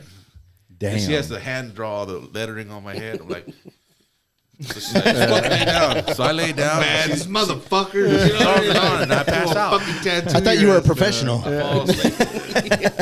Right? I was so unprofessional. I'm a lot of fun. Yeah. Put it that way. So anyways, I lay down. She draws the shit on me, and then I pass out, and she starts tattooing me, and eventually, I'm a big fucking guy, and I'm laying in an uncomfortable spot, so I start snoring. Why does this fucking matter to her? I don't know. It's loud as shit in there, and the tattoo machine's loud, and I'm knocked the fuck out. And then she wakes me up and says, "You're snoring." I was like, I ain't gonna say that word. I was like, what the fuck? Why would you wake me the fuck up? This shit's gonna hurt now. Yeah. And then after you've been drinking that much, after you go you go piss, every 5 minutes, it's like, you Yeah. gotta I go. drink I'm just 2 beers and offloading piss 3 two times. bottles of wine. Shit. And meanwhile, now because you woke me up because I was snoring, God damn, this story, I'm reliving it. You could have just pissed on yourself and kept I snoring. should have just pissed on the damn table. Should got a bottle, homie. It takes 20 minutes to get to the bathroom because there's 30,000 people you're walking through. Yeah. 10, 20 minutes to get back. And I was at it every 5 minutes after that. So I fuck. stretched out maybe an hour tattooing at 3 hours because of that. God damn. How'd this conversation start? Was it about wine? We talking about tattoos hurting? We were talking about tattoos. Oh, about falling Yeah. asleep getting tattooed. Yeah, because he was talking about But he went to sleep with if it. you ever fall asleep on my Tattoos table, I won't pussy, wake you up, whatever. bud. Yeah, fuck, man. Because, dude, it was so fucking therapeutic. Because I'm sitting there getting fucking inked. And I was just like, I put my head back like first, right? And he's like, "You all right?" And I was like, "Oh man, I feel great, dude. I feel badass. Just keep finishing, keep doing what you're He doing." fucked with you while asleep, huh? Fuck yeah, Fuck bro. that tattooer, dog. Who did that to you? Some dude out of Austin, man. And I was like, "What the fuck?" I was on my emotions too, though, because my daughter was 1 year old and I was living in Houston. I was going to school. Lost my saddle in Houston. Yeah, dude. I fucking. All right. We got drunk down to 6th Street, man, and I was like, oh, fuck 6th it. Street's Austin. Though. Yeah. Huh? Oh, man. No. Because my bad. I was living in Houston, but we went to go party, me and Amy. Oh shit. Okay. So she met me halfway. She moved back to San Angelo. So we met in Houston. Met in Austin, sorry, in 6th Street. Okay. We got fucking drunk. That shit was funny. Because I think your mom was there, too. Probably was. Yeah, we were down there with her, We're and my related. mother-in-law. Oh, y'all Yeah, we're related? related. Yeah. Oh, you should have said that. Through marriage. Dion was there. I didn't want it to come off weird though. They gotta get off weird. Yeah, that does sound weird, right? We're related. I was with his mom. But Damn. Fucking all right. Shit. All right. yeah, man, I passed the fuck out, dude. It was the most therapeutic shit that I've ever. And then I woke up, and then I went back to the Marriott because we were staying. And I woke up, and I guess they had put this shit on me, right? And I guess that night I pulled it off, and it was shit all over the Oh, fucking bed. hell yeah. When we were in Germany, he tattooed my upper arm up here at a tattoo convention, and went to go back to the room, and we went to sleep. I went to sleep, no bandage on the arm, and it's a big tiger, a big blue tiger. damn. That's badass though. And I fell asleep on that arm. Whenever I woke up, line for line, color for color, exact imprint of that tattoo. I was like, man. fuck, we're going to have to pay for the sheets, dude. And he said, don't worry about it. Bundle the sheets up, throw them in the corner like we're doing them a favor. That's hilarious. Hell yeah. Meanwhile, you're gonna see somebody auction that fucking sheet off for $3 million. Hell yeah, that'd be crazy. Motherfucker. It was Alex Trufant. Holy shit. That's funny. Usually I wait till the morning, man. I watch that maid as she comes. I'm like, we'll go into that room. She'll leave that card out. I'll go and swap that Toss fucking it over there. I'll The go grab a Mission sheet. Impossible. I was like, fuck, I ain't paying for those sheets. Fuck that. Yeah.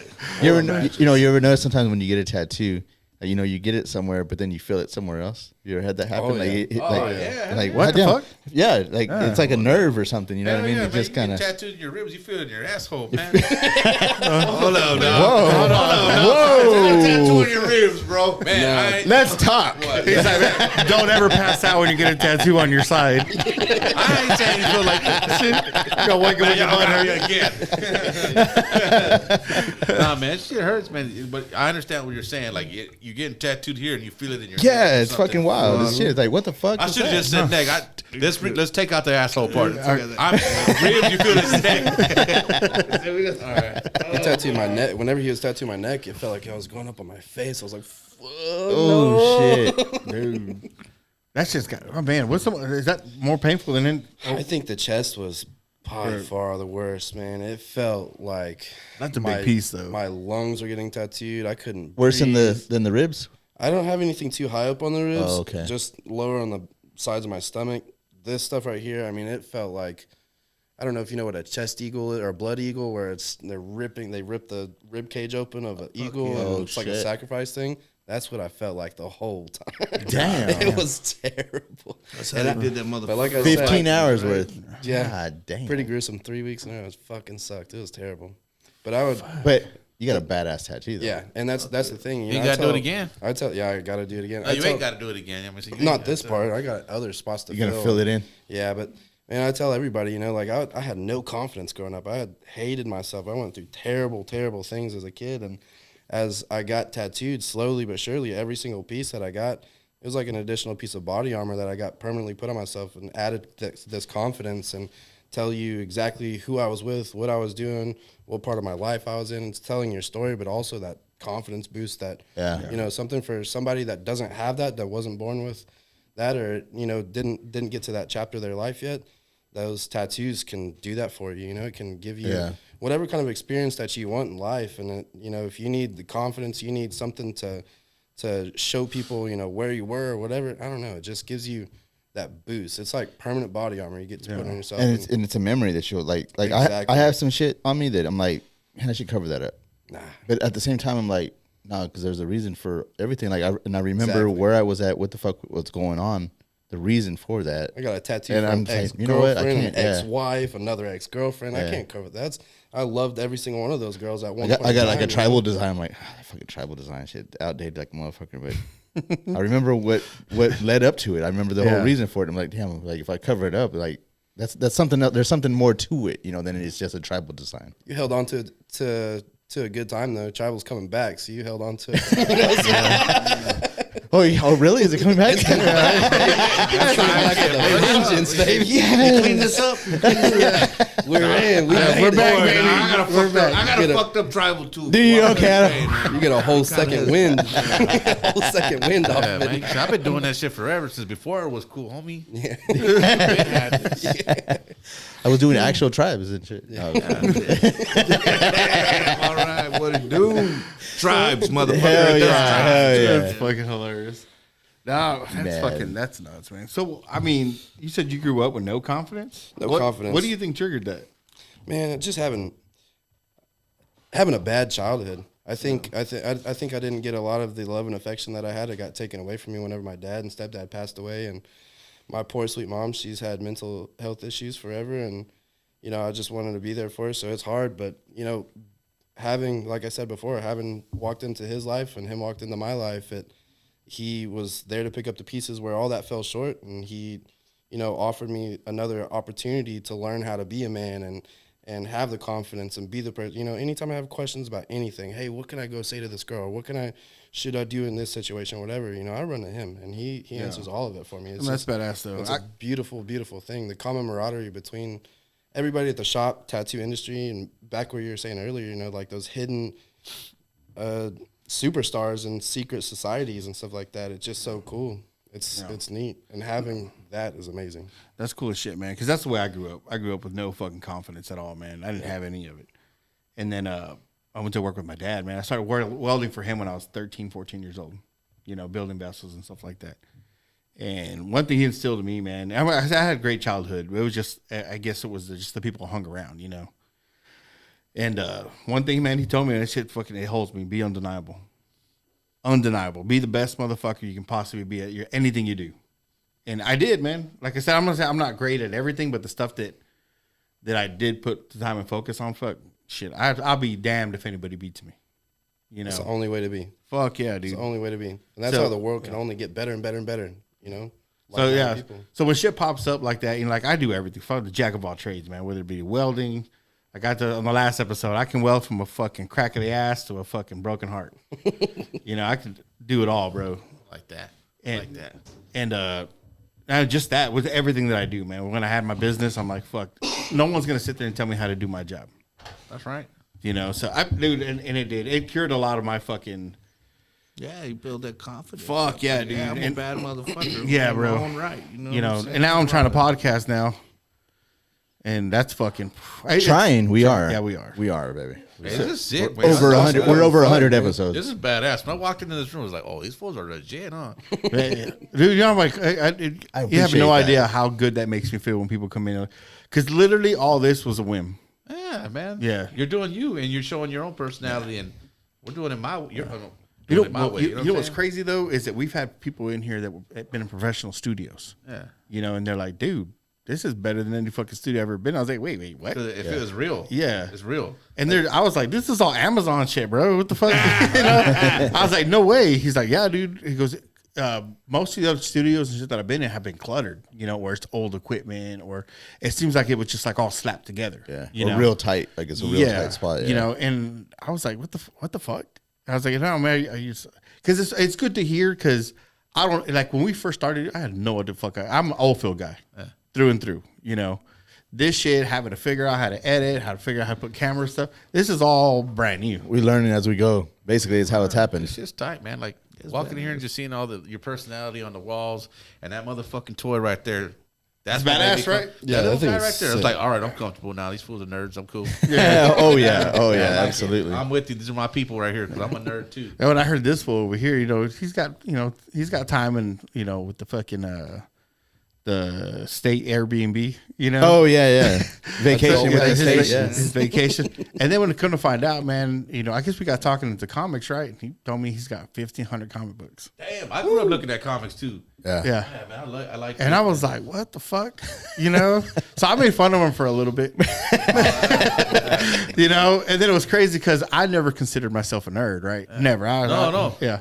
And You're a jack of all trades, right? Yeah. And He's you're more into of a everything nerd. You do, and because you could at probably 4 a.m, if you had to spit out some facts about welding or whatever, you have no problem answering them questions, yeah. right? Well, I spit out shit about comic books, and he was all like, he sits there and stops, and he's like, Bitch, you made fun of me the Yeah. whole time. Confident what you He's know. like, oh yeah. have fuck you yeah, ever seen that nerd. movie, The Other Guys? Whenever he's Oh, like, yeah. oh, I learned those dance moves to make fun of the guys. He's like, oh, I learned comic books so I can make fun of you. I used to make fun of those dudes. He's a peacock. He's a peacock. As a kid, when you're trying to be something else and you're trying to be cool and you think Yeah. you're cool, You're trying to fit in, you man. ain't fucking real. Them fucking nerds are the most real motherfuckers in the world because they're Exactly, being bro. themselves. Yeah. And they're not scared about it And either. they're not scared about it, and they're knowledgeable about their things. I was a closet dude. I was a closet nerd though. I was, man, to sit there because people are like, oh, have you seen this comic book? And I'm like, yeah, man, it's all right. Trying to play I'm not a fucking nerd, because I grew up with fucking in the audio, But and I was just like the people I hung around with, they're just like, that's just dumb, bro. It's just gay or something like this. I'm like, you try to keep it to yourself, And I was like, I got fucking knowledge for days, dog. Sometimes it comes out great, like it's crystal clear up here, but then it when I try to speak it, I'm like, with Down syndrome, But sometimes it comes out so fucking good where I'm just saying, people stopping, they're just like, What's funny What the is fuck? like the whole thing with my That's comic sad, books. right? yeah, it's Like sad. that you can be intelligent and be knowledgeable and all that shit, but you get made fun of for it. Yeah, And That that's is one sad, yeah. cool thing that I That do is like sad. about this new generation is that they've kind of, I'm not gonna say they've eliminated that totally, but that tough, cool guy shit, that shit is played the fuck Yeah. out, dude. Yeah. It's like, no, yeah, youngster, you be a fucking little Yeah, you know badass. why? Because You know I what think- smart little. I think people are motherfucker. starting to realize like the people that are actually making the money in the world Yeah. now are the nerds. Straight up, they run the world. You know now. what I mean? They used to tell us that when we were kids. That's what they tell you. Yeah. And it's true, but I like it, man. Ain't nobody be fucking shamed for being smart. For Yeah. me, Fuck you, dumb the whole retarded. comic book That's the thing though coolest shit in the started world. as like I only got into it originally. I didn't even read any comic books for the longest time. I was collecting them for the art, and I'm talking like when I was a little kid. Like I would see them, and it was Todd McFarlane when he first came out with Spawn. Oh, Spawn's tight, right? Dude, when it first came out, I rode my bicycle to M Systems on 19th Street. That's right, baby. Yeah, Okay, North I Side. grew up on 17th. Hell yeah. I rode my bicycle to M Systems on 19th Street, and their comic books were like on this little turnstile. And I Yeah. didn't know it at the time, but those are worth more because they're called newsstand comic books. They have a barcode on them. Those are worth more than any of the other comic books you can get. shit. Yeah, because those are only bought at newsstands. Hell yeah. I know that's some real nerd shit deal. right there. Straight up nerd shit, bro. Straight up fucking nerd shit. Yeah. But that's what got me into it was the fucking art. It was because I had never seen anything like that before. All the comic books before that were kind of like on old newsprint, Yeah, that kind of like a weird style. They wasn't cool. But then Todd McFarlane had this different style, and I fucking loved it as a little 9-year-old, 10-year-old kid. Man, that was like, what the fuck is this? Yeah. And the paper was glossy. And it was very graphic, and I was like, "This is the shit." And all I wanted to do was draw. Like I wouldn't trace it. I wanted to draw, and I would just sit there and throw it away until I got it fucking right. I would just try and draw exactly like he was drawing. Yeah. And it was hard as fuck because I didn't know the techniques he was using. I was just trying to imitate whatever the fuck he was doing. That's what got me into comic books. Oh shit, that's badass. Yeah. You want to hear something crazy though? That same fucking 19th Street M System is. I got into art. Really? Yeah, I would look at the Lowrider magazine. Oh yeah, And that too. that was Lowrider Art Yeah, magazine I always have that. was That the and that, shit. rode a bike That's how I got and started. the art magazine, dog, and yeah, that same M system right Yeah. there, Oh, dog. damn, I was at Buku's with the fucking dirty The porno was in the back. Fuck yeah. Easy Rider. Easy Rider. Yeah. Let me get some of that spank bank. Take snapshots of my eyes. I'm about to go home and tear myself up. And then buy a crazy knife that they have for sale up there. Dude, Fuck yeah. Buku's was the Buku's, shit. yeah. I remember I used to buy fucking it was Swisher Sweet blunts. They used to sell like the 50 pack. The 50 pack. It was a fucking, it was a box. It was like a Crayola box or whatever the fuck Yeah. they call it. Man, I'd buy that whole fucking thing. I wouldn't smoke. No, you wouldn't. I wouldn't smoke Me crack. neither. Yeah. White Owls were my shit though. Yeah. I went to Buku's with the White Owls. Yeah, fuck White yeah. Owl Peach, bro. Well, they had the flavor. White Owl had the flavors before any of the motherfucking shit. Fuck yeah, they dog. did. Before any cigar had a flavor, White Owls was doing them, dog. Yeah. When I'm sitting there rolling up my fucking weed with seeds and stems in it. Hey, Shit like that. I was like, If it ain't crackling, it ain't right. I was like, Damn, popping got a firecracker in the joint. What the fuck was that? Bombs oh man, going I off. remember when when I went to go buy weed, bro, and he fucking he pulled out Allegedly. allegedly an ounce, right, and he's sitting there putting it in. I was like, I'm sitting looking at it, and I'm mad because this whole time I've been buying seeds and stems, because I'm a kid, they don't know any better. They're giving me the shake down at the bottom, And he's breaking this shit off a brick, and I'm like, "Yo, bro, where's my seeds and stems?" Like, skipping out on my season. What the fuck shorting is me or this, what? bro? I like that snap For crackle. the first time I I bought some weed, I think I might have been 10. And the motherfucker burned me like they gave me a bunch of rolled up fucking roaches. Oregano. Oh, fuck. It's oregano and shit. We used to have Bro. we used to have a guy, man, off of Hill Street. We used to call him 3 for 5. Fucking Albert. Fuck yeah. These fucking pinners, bro. He would sell for $5. Yeah, homie. Fuck yeah. Fuck yeah, small world, bro. Small Fucking Albert. Albert and his band, dog. He used to have the band here Yes. on side and Yeah. shit. I feel rocker, dog. Fucking 3 for 5, Straight bro. up. Fuck yeah. Allegedly. Allegedly. But dude, it was. I mean, he had some good shit, whatever the fuck it was. He's But an dude, old non-vet, bro. Yeah. We used to live, my family grew up right there. That's you know hilarious What I mean? So, as like, he was a fuck. neighbor and shit, Fuck yeah. oh man, Damn was it. See, I wish it was still that weed around. Man, I was about to tell yeah. you, check it out. So I was with my heifer the other day. It's harder to find I don't know, that. about a month ago, 2 months ago or something. She's like, I went in the fridge, in the freezer. Oh, look. I'm like, I said, big bag. What the fuck is that? So I get it. I open it. I said, "Mother," she got some old Reggie in there. I said, get the fuck out of here. You know what I mean? They still get this shit. She's talking shit to me. So I'm like, fuck it. I'm going to give it a try, Yeah. Man, it's gonna Anxiety. taste like I lit a fucking piece of a newspaper and inhaled Palo that. Santo. That was the worst fucking mistake. I said, "Oh hell no, I ain't smoking." Sao that Paulo shit." Azul. Straight up, like what the fuck? Yeah, bro. I miss that shit, especially with the shit with Fool the. while he's gone. What's up? What's up? Pour me a shot while he's gone. Oh shit. Gotta stay strong for my dog. Keep going. But he ain't here right now. So. Man, I miss that shit with had the red hair in it. The red hair weed. hell yeah. Fuck, that Come shit up was on good, some bro. Christmas buds. I know this guy who used to steal cars. He would take them to Mexico and trade them for the weed, right? And all that shit. But man, one time he had this weed, bro. It tasted like mint. Like you would hit it, and it was just like cool your whole fucking shit down, like minty. Yeah. It was the weirdest shit. Good fucking weed back then. I think anyway. That red hair that you're talking about, it was like lime green. Yes. And bright red hair. It was fucking amazing. That was that fire shit right there. Yeah. Nowadays, bro, this weed nowadays, fuck that, bro. Actually, you're all of a sudden you're on the moon. Dude, I love no, it. straight up. I love it. Right? Yeah. Fuck that. It's good, but it's sometimes too good. Like I don't smoke Yeah, as sometimes much. it is. Yeah. Sometimes that's, well, hold on. That's on a different, that's not. You can't have no responsibilities. No. And he told me it too when I bought it. He was like, "Man, this is a gamer bud," and I didn't understood what he meant by that because I'm not a fucking gamer. You know what I'm saying? Yeah. But basically, what he was saying is, you sit the fuck down and you don't do shit. You don't else. move, no, yeah. Like you're just Especially stuck. What also is bad is that fucking the vape. The That wax shit, pens. yeah. Oh, bro. yeah. I took my brother. I was out fishing with my brother and Rhino. Ah. And bro, I took one hit off the shit. I was so fucking high. Rhino was all like, "Hey, bro, you all right?" And I'm like, "Yeah, man, I'm good." He's like, That wax? You know, Is you're it that driving wax? the boat, right? Oh, my God. I love that stuff too.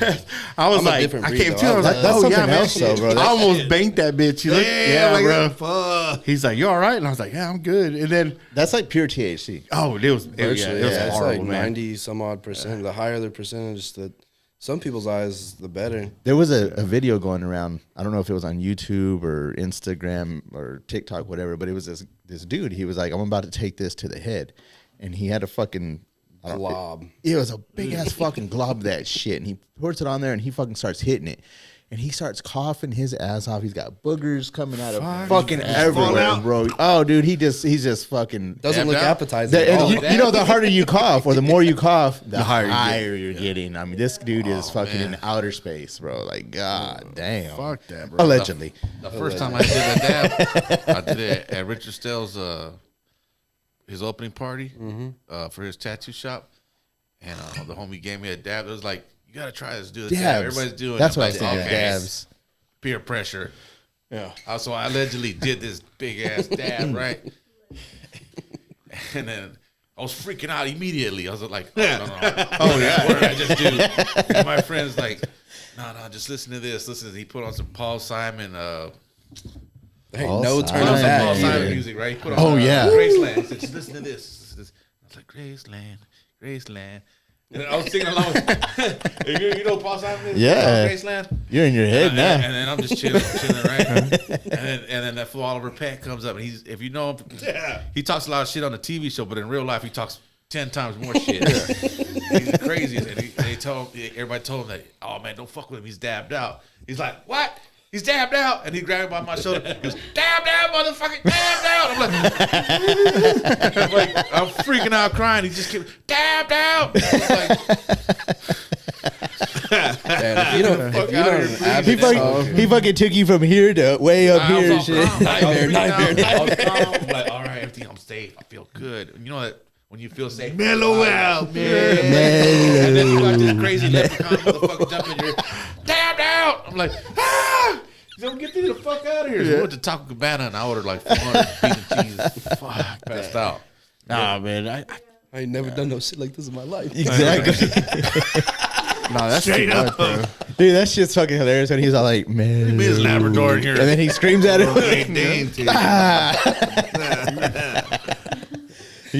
You seen Up in Smoke, Yeah, right? Oh, God, that movie's classic as fuck. Yeah, you I gotta. mean, that's probably my next tattoo, man.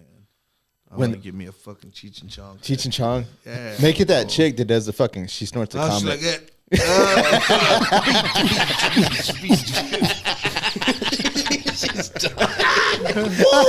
Damn. Holy shit. I know Curtis, man.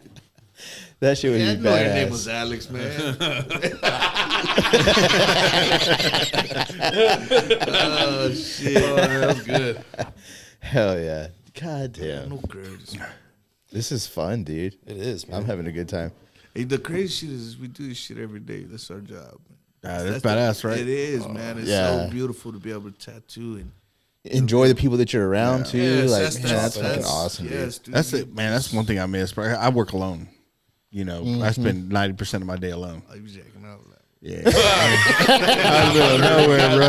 What's that? I was like, butter? I was like, you say butter, we're on that crude. I was about to say, I'm gonna see him on the parquet commercial next year at the Super Bowl. Do and I need shit. to disinfect the truck whenever I get in that truck? Yes. Yes. Yeah, I would. I wear a mask. Wipe everything down and shit. They don't call that shit pipe dope for What do you. you don't mind Oh, you me thought asking, butter like, was good.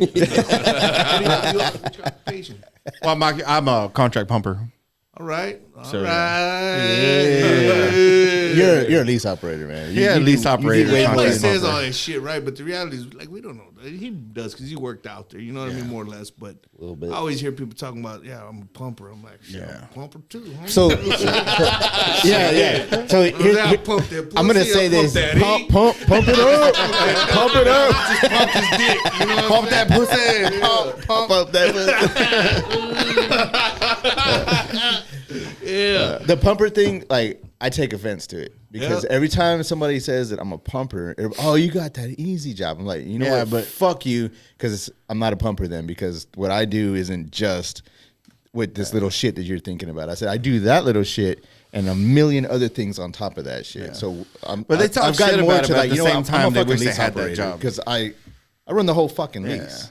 But they wish they were. I mean, at the Yeah, I end was of the about to day, say, like, that everybody I've ever met, like, they say it's easy or whatever, but you guys y'all work your ass off to get into that position. Oh, you yeah, know what bro. I mean? There's a lot of shit like you gotta have know. to, yeah, you got to know how everything works. That's why you gotta join the good old boy club. You gotta know somebody. Know somebody. Give me that pumper job. Well, I tell you, bro, you gotta learn. It's exactly like that. To be a pumper, it's exactly like that. You have to know somebody who's a pumper to be a pumper. Yeah, that's true. There's there's no way you're That's gonna. why you keep pumper fucking pumping. Exactly. You know what I'm saying? You keep that pipe the grease. motherfuckers out. You know. Yeah, This ain't for the weak, homie. Nah, Like, man, Yeah, if you like- ain't got what it takes, pump your ass on down the road. You know what I'm saying? There you go. It's like working in a tat shop. Yeah.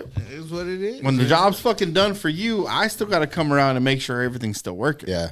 You know, make sure that you didn't fuck up. Your name's on the job, homie. Oh, bro, it's so. But hey, we do get. I mean, as a pumper, we do get a lot of flack because it's like, oh, it's an easy job. I'm like, yeah, you're right. A lot of So, responsibility. but yeah, because I'm like, let's put it this way, right? Like these guys come in and do a job, they fucking get it all done. When it's now, let me give you let me pull anybody off the street. Like fuck, pulling anybody off the street. Pull one of the motherfuckers that are talking shit about the job. I'm like, all right, man, here's the job. This lease makes $20 million a year. You better You know? keep that going. Here's the crazy Landman. Yeah, I know. That show's probably a bunch of bullshit. Yeah, but dude, I was gonna say fuck Landman because it's it's a good not, show it's though. nothing like that. But I know it ain't nothing like Yeah. that in the oil field. But I like to joke with oil field guys. Like I seen Landman. I know how to do. Billy Bob looking motherfucker. Hey, Billy Bob, man. Hey, salute to Billy Bob Thornton, man. That motherfucker. He's still doing it. Hey, bro, that motherfucker. He went from being Hey, man, hold he on. went from being lightning. Shout out to Allie Lauder because I'm like, girl, that at that age, bro, Oh, she's hey, Bro, I was still. so happy. I was like, Fuck. 30 years later, there's no whipped cream on them motherfuckers. Yeah. It's dude, she's Gotta fucking fulfill holding it, dog. childhood, I was you like, know. wow, as old as she is, Yeah. boy. I like how good. That's what I good was at saying shit about talking Billy Billy Bob. Bob Everywhere is. he's been Though. Oh, yeah. married. That motherfucker was a king of shit talking in that show. I was like, damn fool. When I grew up, I wanted to be Angelina like Jolie. This Billy Bob. motherfucker My got homie a whole tattooed Billy roster, Bob. homie. Oh, well, no shit. Yeah. My friend passed away. My friend Mike Terrell. He was a tattooer in Austin. Actually, my brother fought him in a tattooed gloves tournament too, and won. But he was like a tough guy in Austin back in the day. And he tattooed. He was good friends with Billy Bob and I guess Angelina too. Back when they first moved to Austin, he did a couple tattoos on him. He had pictures of them all over the shop. It's cool. But let's not take away from the oil field stories. Yeah, No, it's all good. yeah. Well, I don't know what the fuck I was doing. We can talk oil field. We actually for days, people are bro. probably tired of hearing us talk about oil field because we yeah. always the shit we see, it's the our shit life. we've done. It's our That's what fucking they were doing. life. Yeah, like it's Pumping. Lease operator. My Lease bad, my lease bad. operator. I want respect on homie. You know what I'm saying? It's funny though. It's funny because it's always like, oh, you got the easy job, but it's exactly what you said. It's like, you know what? Yeah, but do you know what the fuck this took? And then especially being me, from going from prison, like definitely nobody wants to give me a chance because they have to be able to trust you to make this multi-million-dollar operation keep going. And you've been locked up. Oh no. Yeah. Oh no. What's no. crazy Oh, too, no, though. they don't want you there. You know what I mean? Like I run a $20 million facility. You know, I'm the only one. Yeah. That's it. You know, I got the owner that owns everything. You know, he's taking trips to Europe and all types of places. But I'm like, hey, this just got to run like a top. So you're Billy Bob in this situation. I'm not Billy Bob. I'm probably one of the guys that get killed. You know, 'cause Billy Bob, he's that whole. That's not a landman. I know they gave it. That's not a landman at all. What's a landman? A landman is the guy that kind of basically contracts the leasing up of the. He's in the office with their laptop. Yeah. He's not in the field like rarely. Rarely is he Yeah, ever he's in the rarely field. out. You know, he does all the paperwork. He He has to know a lot of legal shit. Yeah. A lot He's of So legal basically he's the lawyer in that the show. lawyer. There He's you next go. to the lawyer. Okay, they He's should next have in named close that shit. contact with They him. should have named Yeah. that show Pumper or Pump Man. Yeah. Pump Master. Pump master. Pump master flex. Yeah. With Billy Bob, his position is more company man.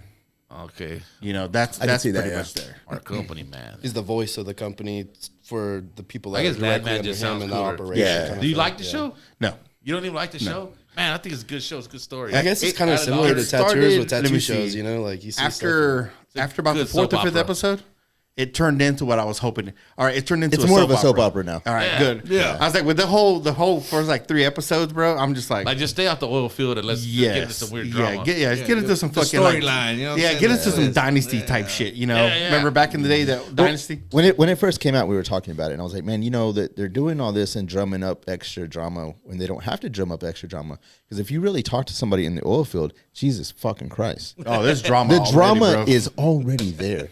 Everybody well, not everybody.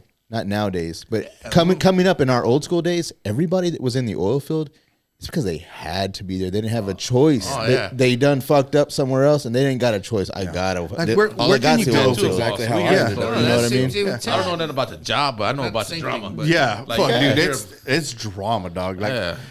there'll be times, man. You get to the yard, the wife is there. Yeah. Some dude's car windows are all beat the fuck out. And like, what the fuck happened? Yeah, What did you do, bro? What the fuck? A lot of You know? infidelity, a lot of fuck. There's just a lot, bro. I know, Sex, man. drugs, That's crazy. and rock and roll. Fuck, So yeah, that's bro. exactly right.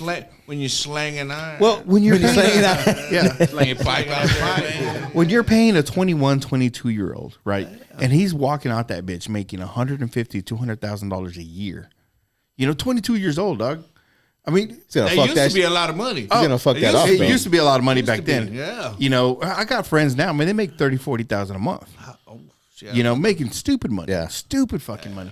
But- and I'm like, What's wait a up, minute. fool? But they're in Odessa. But they're in Midland, Odessa. Yeah. And the moment they get off, Everybody the hiring moment out they here get for off, shit. I love they're headed to that fucking strip club. Yeah. They're headed to that fucking whatever. I could survive off 30. Yeah, me too. Shit. They're gonna try to make it Somebody to the never last channel said on that something. spot. I don't know where all my money went. I did that for a little bit. Yeah. It ain't like that no more, No, man. fuck Shit. no. Bro, people I was looking for a job the other day. I was like, damn, man, this shit slowed down that bad. I was like, let's see what I could do with if I could do what I used to do in the Air Force. And nope. I was looking at the job and all the requirements. I was like, they all don't put none different. of those. I just better say a prayer. It always happens like that, though. Like, you get down, like, fuck. And then it always, right? There's Yeah, I they want to got say your ups and downs. in y'all's yeah. Yeah, never industry. There's some upstairs, downs. I feel like it's gonna come back up again for y'all. I mean, because like Well, it will. No, It will. you know what? It's I cyclical. honestly think, like, right now, there's so much supply of tattoos in San Angelo that now people are starting to be a lot more selective. That's what I've been seeing, and I've noticed just the trends. Like, where at first, everybody's celebrating stuff, and you want to celebrate people's success and see them prosper and progress in whatever they're doing. But at the same time, there's certain steps, and you don't just get to become in that position because you say you put a title on it and this is who I am, this is what I'm doing now. It's like, nah, it doesn't work that way. You got to earn it. You gotta earn it. Kind of the Especially same with thing as, tattoos. like- If you're not doing good shit, you got to try. You got to start somewhere. But that doesn't mean just because you fucking started that you now are the fucking head honcho and all this shit. No, man. You fucking need to. You need to learn. Exactly. People And not are- only on top of that, bro, is it like I had this conversation earlier, right? I was getting my fucking haircut and I was talking to one of these stylists. And she was all like, what they get on commission and shit like that when cutting hair. And I'm like, oh, so you get a piece out of every piece of hair you cut. She's like, oh no, we have to meet a quota. And then we start getting fucking commission. I was like, damn, that's fucked up.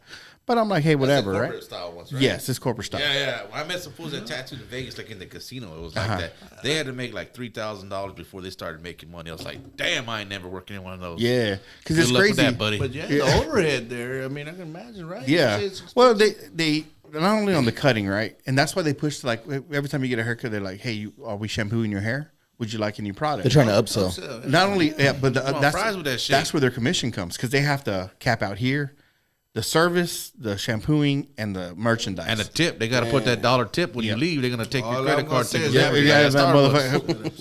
motherfucker. When I hit that, so you got to meet that quota before you even qualify to fucking start getting commission. Damn. So I'm like, damn, why don't you do booth rent? She's like, well, I did it for a little bit, right? You gotta have clientele. Exactly. But she was like, I couldn't build any clientele. And I'm like, well, that's how far we got to the conversation. But at the same time, I was like, you don't understand that when you're having to do that, when you're starting from the bottom, the amount of whoring out you have to do to yourself. Totally. I mean, you have to put gotta yourself sell out there. yourself. You have to sell yourself. Yeah. Put yourself on Facebook. Put yourself on, you got to put yourself out there. Answer And- that phone. Exactly. That's the one thing no one wants to do. Like they expect to show up at a shop. Like here's our thing. We got the salon downtown. And it's one of those, they brought in some clients, not some new hairstylists, right? But they didn't want to answer the phone. I was like, look, Friday and Saturdays, man, if you go and grab that fucking phone, no one's going to fight you for it. Go pick that motherfucker up, and every time it rings, you answer it. Trust me, you'll fill them fucking books quick as fuck. Oh hell yeah! But you have to be the one to be like, hey, I'm going to grab that fucking phone. I'm going to grab that phone, I'm going to put it right here while I'm doing someone's hair. or if I got to wait. But every time that bitch answers or rings, you answer. They're on it. Come and see me. Yeah, but these younger cats, they don't want to do that. They're like, well, I'm paying you. They want to build it on Yeah. Facebook and that Instagram. fucking shit. Yeah, Nah, hustler mentality is I'm dead. paying you That shit's some gone. odd dollars a fucking week. You know, you should be giving me clientele. No, that's not how it works. If you go out and rent a fucking a restaurant and you're putting food out, does the fucking owner have to make sure clients come in through the door? No, you have to put yourself out there. Yeah. And you're right. The hustle mentality, man, is gone. It just feels like no hustlers out here, man. Fuck no. I can say it from experience. I haven't seen this dude do it. You know, when they open the other shop, they spend a large chunk of money just to open the shop. Oh, yeah. And then you know what wasn't factored into that? All the shit that was hung up on the walls in that shop. oh yeah. You know what I mean? That they've collected and amassed over the years. You know what I mean? I'm like, wow. How much a frame cost? Like, Oh yeah, frames yeah. are man, expensive. I probably got $200,000 in frames, Dude, Yeah, you know what I'm saying? You would Just in a never frame. think it. Yeah, I'll right? believe it. Like, I'll believe it. and those but frames then are it's like, custom usually. Dude, there's so much there that people look past and you think, oh, I'm gonna take this little 10 grand, I'm gonna go fucking open a tattoo shop, this and that. It's like, bro, you don't even fucking know. Yeah. Yeah. Like But you go and put price tags on everything, like, oh, they're just showing off. Yeah. No, it ain't showing you off. worked If hard for that. Yeah, if I were to show you the investment that it takes, you wouldn't even believe it. You would say I was bullshit. I was bullshitting you. But like you said, 200 grand worth of just fucking frames. They don't see that. You know it is. How much blood, sweat, tears? That's what I'm about to say. A That's lot, bro. the investment in the frames, Yeah. plus what you had to do to get the motherfuckers. Yeah. Yeah. Like, You know, like, that's just the frames. Yeah. Like, yeah, bro. The shit doesn't pop up. It just doesn't frame itself. It doesn't fucking go on the walls just because you move into a building. If you want a certain look and a certain aesthetic, you want all your chairs and everything to look a certain way. That costs money. You got to invest in all of that shit. Mirrors, and you can keep on going with that shit. You want bowls? If we're talking about the salon, you got bowls. Oh, I know, You probably have a line of fucking bowls for them to wash their hair out in, and they all want a certain look. Shit, they all that have to shit look the ain't same. cheap, You don't man. want a whole bunch of like off Yeah, looking shit ones. You looks know? weird. You Yeah. fucked up the feng shui, homie. Yeah, Oh, yeah. exactly. Experience. It's all got to be the same. Like we had to order a new fucking station, right? It's $2,100. oh man, and that place is nice too. Like those long ass where the mirrors and the drawers are in there. Yeah. Man, I wanted to do a tat shop with just those. Yeah, they're badass, Yeah, right? like I could work with this. Put a little Mabel table right next to them. Have all my stuff in there. Got the mirror ready to go. That's a Everything's beautiful right place. there. Yeah. And actually, I wanted to get that spot at one point when we were downtown and I was in the spot this fool's in. Yeah. That place became available. Our lease was coming like to an end, and I went and checked it out. It was nice, and I forget why that plan fell through because I didn't even actually get to tour I didn't even know they had a back break room area. Oh, yeah. I remember that. But so I think y'all had got it before we left there. Yeah, that's what happened. It's haunted. They rented it before we could even say, "Hey, we want it." You know what I mean? Yeah. But, I mean, Uh, That downtown is weird, dude. Right? There's some crazy Weird. shit Is it haunted, going man? on. There's, no, it's not. You guys know about the tunnels that go underneath? Oh, yeah. and I've heard the everything? stories. Yeah, I've never actually got to see any of them. Weird, though. man. Fucking, we're gonna bust in that bitch. You down or what? Let's do it. Which one? The tunnel. I want to see The some tunnel tunnels. is- do it. Let's Yeah. run around. I can get access to the Tunnel hotel across the street. That one that's abandoned. Oh yeah. Really? So that one, I think he was That telling bitch me was down on at the fire very the bottom. other day. There was They a fire fucking. there. It was on fire. That's yeah. Oh, right. fool, that was a narcissist. A narcissist. A narcissist. There was Yeah. there was two though. There was one in the ours right next to the said Texas off the shit Theater feet. in the back in the paintbrush alley. There was a fire and there was fire trucks. They were putting the shit out, and And a I few don't know, hours later, right? Just a Yeah. couple of hours later, they had fire trucks with the ladders going up to it In putting the that fire over hotel. the And hotel. then the next They're just day or jumping later that spot to night, there was spot. another fire somewhere off Yes. the loop or something Yep. like that. Yep. I don't remember. Somebody was going around Fucking lighting this damn. Somebody's motherfucker going up, dude. But in that hotel crossman, all the way down at the bottom, they bricked up the entrances to the tunnels. So the tunnels are there. Though. Oh yeah, they're there. Oh, that's there, dog. That's like Yeah, I don't know if it's prohibition crazy. yeah. times. I don't know how close Well, we it's get access prohibition, to It's it. right? prohibition. Yeah. So the They were moving bankers- liquor and hookers. Exactly. Yeah. Yeah. The bankers. The Liquor and tunnels hookers. would go to the banks, to the Liquor and A fucking great commodity, man. Cactus. You heard the cactus. cactus. Liquor, They man, would you go hook to the brothels. They would go your hook to 'em. all of the important spots, the lawyers, the courthouses, and they would go see their favorite whores. They would go run their liquor, all that shit. Yeah. So, But you know that's none of that's even the original brothel. None of that that's down there. no. I think it was more so on San Angelo. actual Chadburn. Well, that's No, my actually, grandpa. that house, the original brothel that used to be there, has been moved, and it's right off the loop. Really? Yeah, Oh, shit. It's across from Oh, Central, shit. right? it's across from Central. That bed bath, what's it? Bathhouse. Bed and Bath, whatever, right across the fucking loop from Central. I don't know what it's called, but I know where you're talking about. Like when you're, let me see, when you're going under the bridge on Bryant to get onto the loop, like you're going towards the mall. As soon as when you're going down, before you get onto the loop, there's there's a white picket fence and there's an old house right there. That's the house. No way. Like a gray white trim or something. It's white with like green trim. I made like a dark green, maybe gray. Yeah, you know, they probably. I wonder if great in my that spot has to be haunted, dude. There gotta be Oh, some dude, crazy can you imagine the shit that's happened over the years? down the stairs Dead over there. whores. Man, If these Some dudes walls get could mad talk. at each other. That was my bitch. No, that's my bitch. Boom. see, my check's bigger than yours. My check's bigger than yours, motherfucker. Yeah, San Angelo used to be the Wild West. I mean, it really was. My friend showed me an excerpt from a book that was written like, I don't know, 150 years ago. Some settler was writing his journal or whatever. And back then, I don't know how many people were actually lived here, but it was like Fort Concho days or whatever. He described the people of San Angelo as human sharks. Damn. What the fuck? They used to It was pray that for wild. them. Like, it was fucking crazy here. If they crossed A a bunch of certain Comanches point and to shit, get to fool. a certain That part of too? Chadburn, they would And then I pray started for 'em. picturing Pookie humans with shark heads. I was like, man, human sharks here, bro. That's a badass tattoo idea right there. Hold up.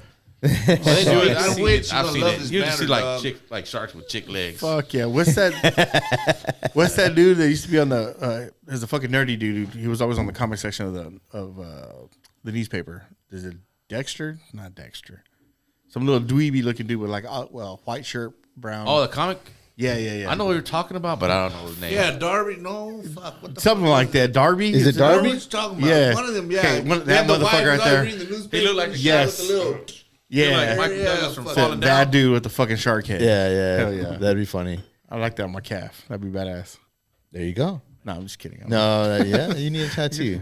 What else? Scared to get tatted or what? This weekend is the I weekend. am. I'm fucking terrified. This weekend is the weekend to do it for sure. I'm not terrified. I got tattoos. Yeah, homie, small love. Actually, are you bringing in the dudes from Oakland again?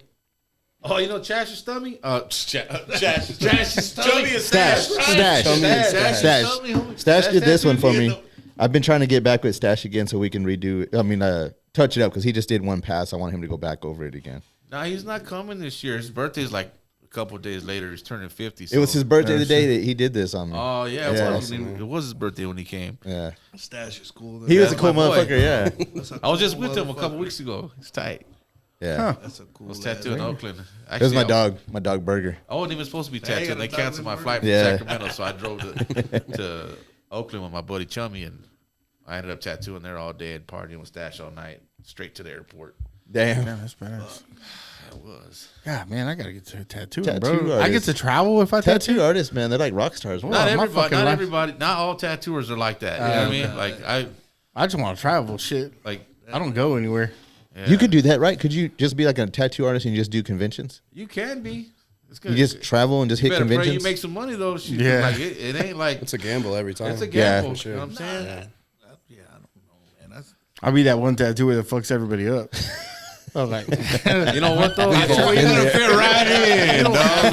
This have day all and age, been you're gonna there. fit right in. This something like Yeah, an it don't OG even tattoo matter man no said, more, man, fool. Gil Monty was one of the most famous tattooers in the world at one point. He had a tattoo shop in Hollywood, tattooed all the movie stars, rock stars, everybody. And I don't want to share any of his stories that I've heard because they're his stories. Yeah. But they're fucking good. Oh, they're so good. Like with some of the actors and You gotta bring 'em musicians. down. Like the Tupac got tattooed. My homeboy tattooed Tupac at his shop. My homeboy Frank Ball, he tattooed the Panther on Tupac's arm. yeah, He tattooed Tupac over there, and a few other fools like Bone Thugs and Harmony got tattooed there, and that story of them getting tattooed there is a crazy fucking story. Damn. I want to hear Now, this story. I can tell you that maybe off the podcast. All right. But it's a wild. That's a wild one. This ain't for y'all. But Gil Monty always says, he's like, I'm not the best. I'm far Subscribe from to the our best OnlyFans. tattooer in the world. But I'm a tattoo man, and my job, the tattoo's free almost. But me making sure you have the best time of your life is what you're paying for. Oh, yeah. And showing you a good time. And that's hard to do. That's the hard part because, like I said, I'm very antisocial. People always ask me, well, you seem shy. You're always serious. I'm like, it's hard to talk to you because I'm not very talkative. I'm not a good speaker. yeah. And I don't know what the fuck to talk to you about. But if you start talking, I'll react. Yeah. Okay, yeah. I got you. I love it though. I love talking to my clients. I used to be very good at it, and then The interaction with people. It's I was amazing. just hungover You're for 10 amazing. years. You know, Yeah. Yeah. So it's hard to remember. yeah. No, I get that, So man. now 'cause- I'm learning again how to speak and how to interact with people, and I think I'm doing okay. What got you out of it? Do you think? Like Out of out of the out of that interaction. fog, or Yeah. drink, just cause constantly being in a state of damn near comatose, just being drunk. Oh, all the shit, time. yeah. And that kind of happens to a lot of tattooers. Like you get burnt out traveling, tattooing, and just you see your friends all the time that you ain't get to see. Oh yeah. Let's party it up. Let's party it It's up. every Yeah, time. It's always yeah. like we're making money and we're partying and making money, and it's just like eventually it gets old. It catches up with you, and you can't do it no more. You either want to keep making money or you want to die young. Yeah, I got you. Yeah. I want to That's keep a hell of making a way money. to die young, though. I laugh. I know like, it's fun while you're doing like, it, it's but like fun, the yeah. next day it's like fuck fuck my Yeah. life. Because I mean, I got an appointment today. Yeah. Fuck. Because I mean, like I think Ain't about it, already right? here. I ain't even I ain't even changed. You live that kind of life, and you live a life that most people wish they could. So it's like, hey, you've literally lived like 5-6 lives in the one. Because shit, I half the people don't get a chance to do that. They don't. They go to their shitty 9-to-5 job. They go sit in front of a fucking monitor, and day in day out. And maybe every now and then they'll go on a fucking vacation on the weekend or something like that. But for the most part, they go and they're slowly dying, man. That's where That's some real ass shit. Yeah, dude. Slowly dying. I got to Sums the that point up. because with the drinking stuff, like I would honestly tell people I could die today and everything will be all right. Yeah, because it's I've a life, I've done a great job. life fulfilled. I've done a great job, and I don't want to die today. I could do this shit 20 more times. Yeah. if I can, and I want to. See, when I had my own shit, man, I had employees, I had people I was fucking, had to be in charge of.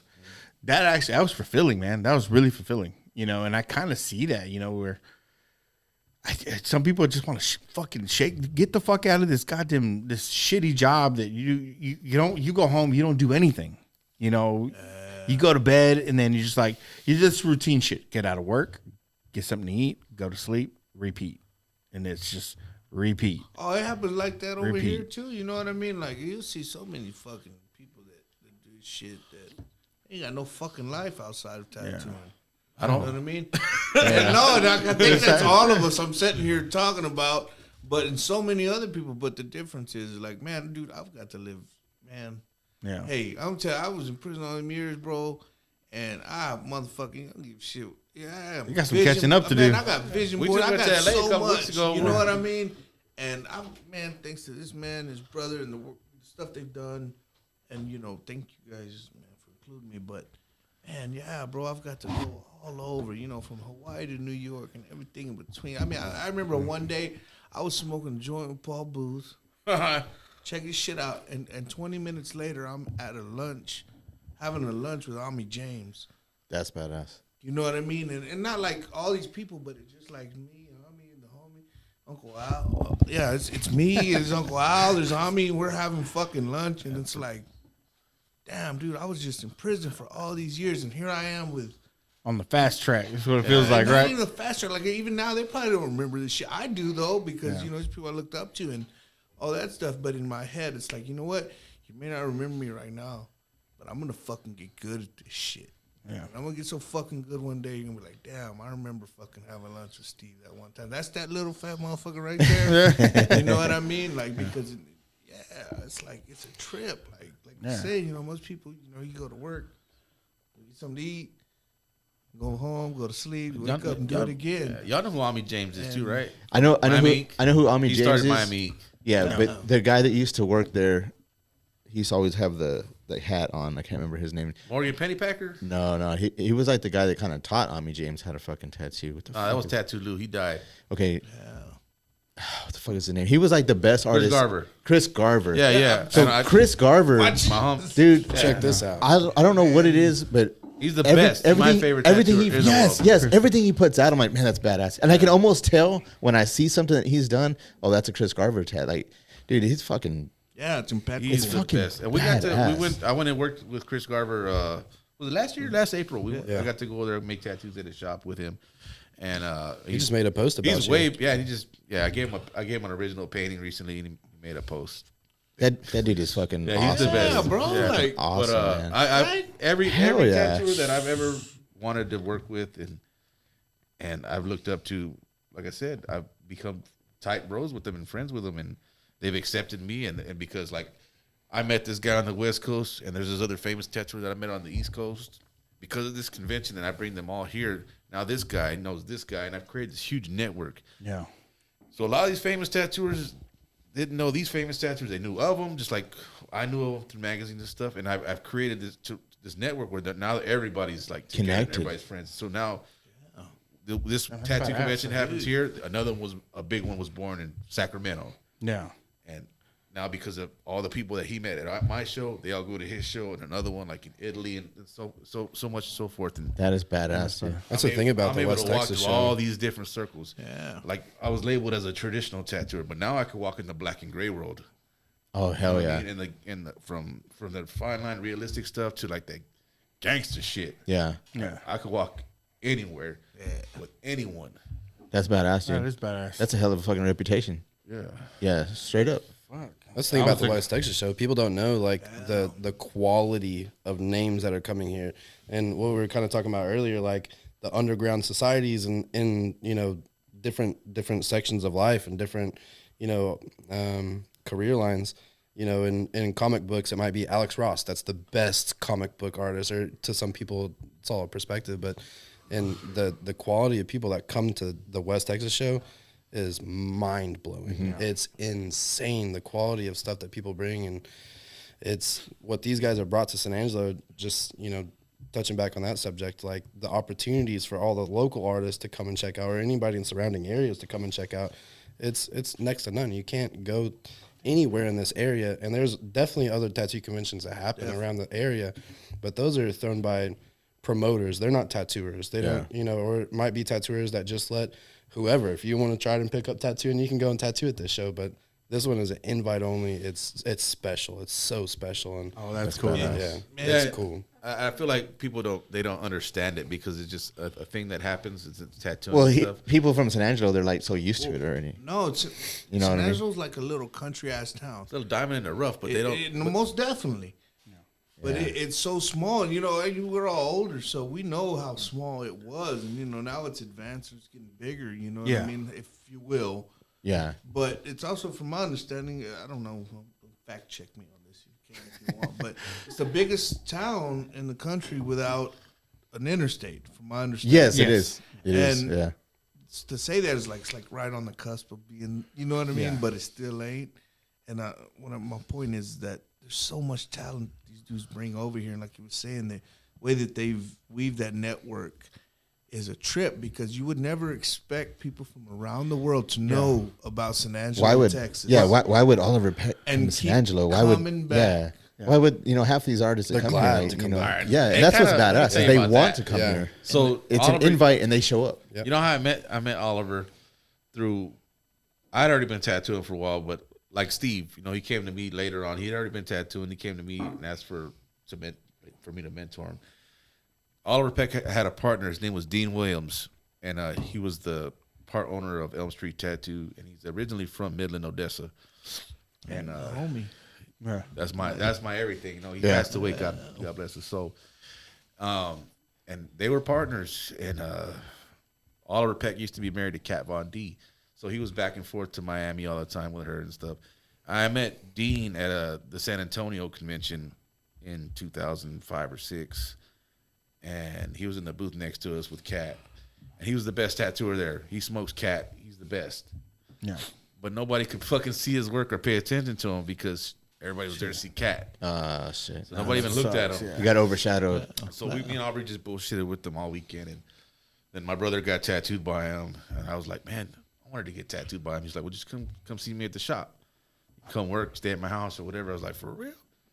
And then boom, that's the spark. I met Dean Williams. I went to his house, got tattooed. I worked for a couple of days. Oliver came back from Miami.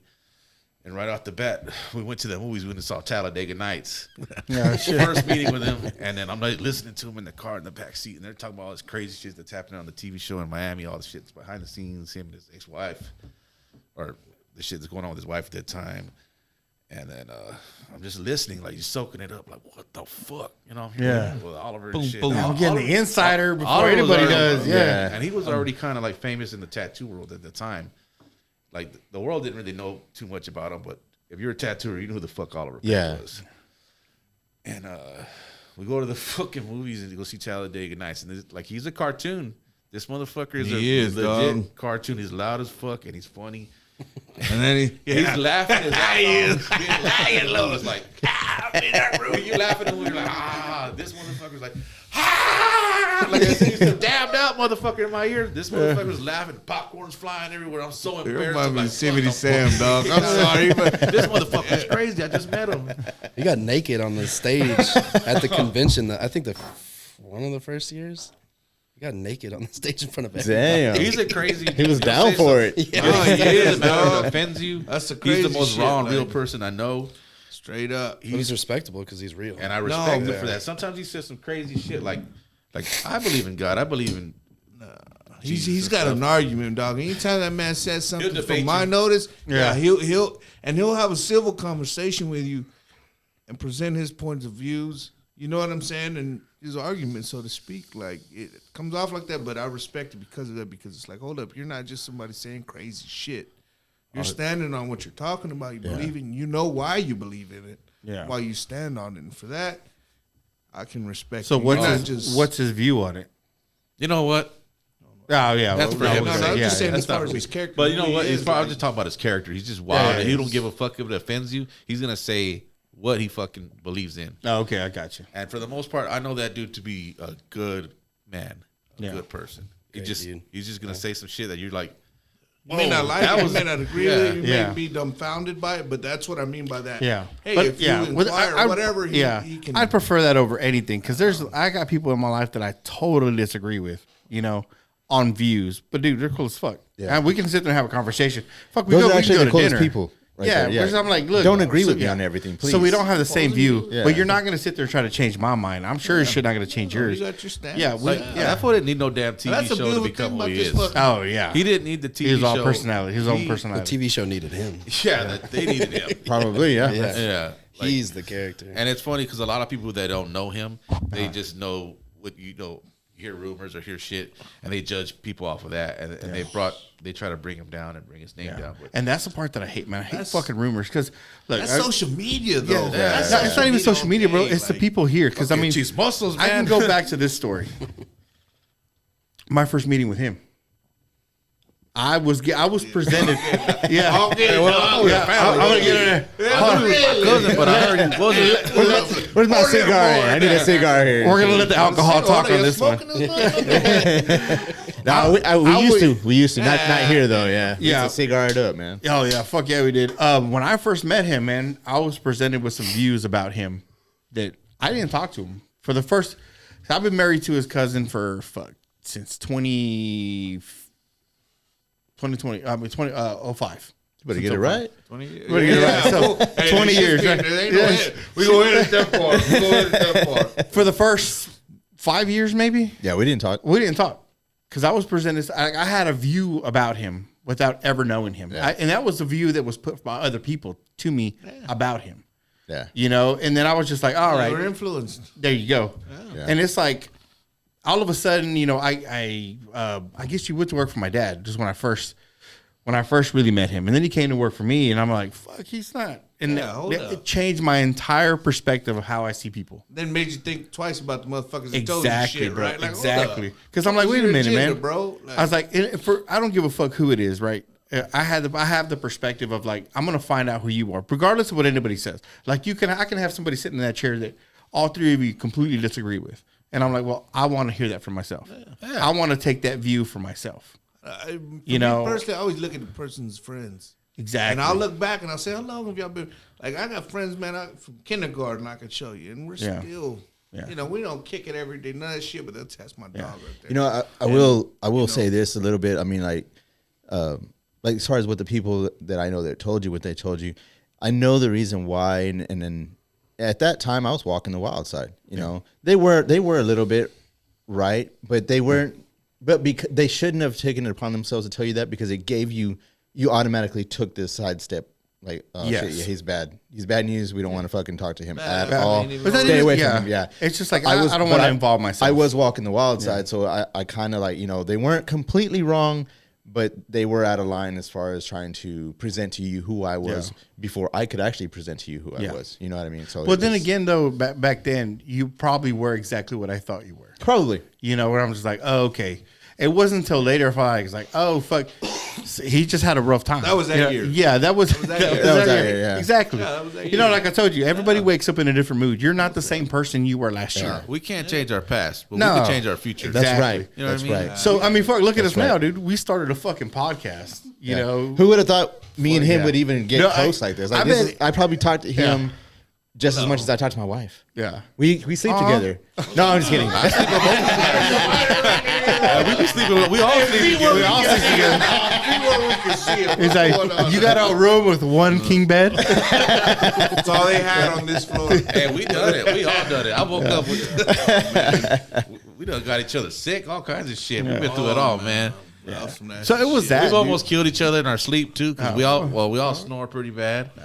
I sleep apnea. Like, I've almost killed this motherfucker. But when many you- times, dog. when you And connect vice versa. with somebody on that level, I mean, it's like this is your people. these This is are your my fucking brothers people. right here. My brother's my brother, but these are my other Good and brothers. bad, Yeah. whatever, you know what I mean? Chosen Like, family. hey. That's right. And That's I also right. feel like these guys have told you like kind of how they met me a little bit. We didn't get to dive really into that, but I feel like God put them in my path, and I cherish that. I'm like, thank you, God. These are I mine didn't even now. have to use the fucking butter. No. What's that good butter called? That good I've butter. told that to both That of gold? them, like from Kerry the- Gold? from the Kerry get-go. Gold. Like God put you here for a Yeah. reason, and we're gonna do big things together, and we have, and we're gonna continue to do those things. So I love these guys, and That's badass. Yeah, man.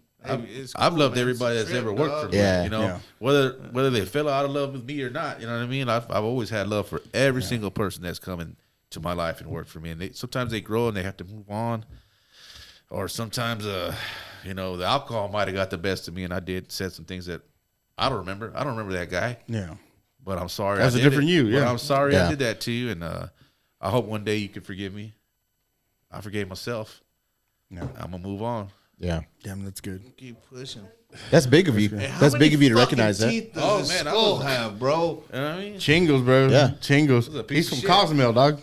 I believe so. Cosmo's beautiful. Oh, dude, that's my go-to place everywhere. Every time I go on little vacations, my thing is snorkeling, man. I love to snorkel because He took me for my first time too. and then the first time I did it, the first time I really fell in love with it, man, I was in Cayman Islands. Oh yeah. I fucking absolutely You fell ever in go love with scuba it. diving? Well, I've never done scuba diving because I don't like the fact of being something strapped to me. I fucking freaked out in 2 Yeah. feet of water in the ocean. No. I was in Japan in Okinawa, and we're walking on the reef to go drop in, and he was all right. Let's just lay down here. With the reef's gonna. I was in 2 feet crawling like this, and I was like, Yeah, I gotta fucking get me started up. freaked out. I was Down or like, get what? me out of there. You saw hyperventilating, Like man. it holds you down, or The tanks, yeah, because Right, you got you your got little weights, buoyancy. Yeah, you got your Yeah, shit. Yeah, you got weights and stuff, and Yeah. you can let air in and out of the vest. That'll save Yeah, you. it'll submerge you. Eventually, I got down there and I went scuba diving stuff. But the first time my boss took me out, oh man, I was terrified. Like I was like, I'm never going back in there again. Yeah, And that day, I also did something bad. It's illegal to take like starfish or whatever from the beach. I took one that day, that same one day, and I put it in the back of my car. Allegedly. And I allegedly took this damn starfish, and I forgot about it. I forgot to take it out of the car. oh fuck. I threw the whole car away because you couldn't get the smell out. It smelled like 10 dead bodies. In there. I don't know what 10 dead bodies smell like. I just imagine it. Yeah. But it would allegedly. And I would never. Yeah, I had to throw the whole car away just because of a starfish. And then karma just bit me in my ass that day. Damn it. Yeah, when I, they fucking heated your starfish. yeah, man, mine when I fell in love with it, I was fucking I booked a charter with these couple Australian kids, man. And he gave when I sat blokes. there, the blokes, they gave me their whole story, bro. There were two kids, they were in their mid-20s.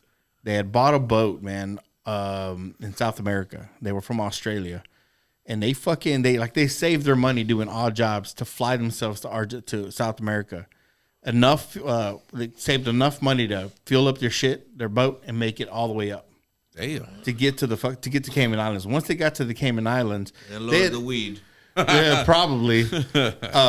They got with fucking Carnival Cruise Lines, and started booking their shit, And dude, I was in the water the whole time. This guy's telling me, he's telling me this whole story, man. It was fucking awesome. Like, he's living the dream, is what he's doing. He's like, man, fuck Australia. This place is beautiful. We came here, they vacationed with their parents or something like that. They loved it. They wanted to come back.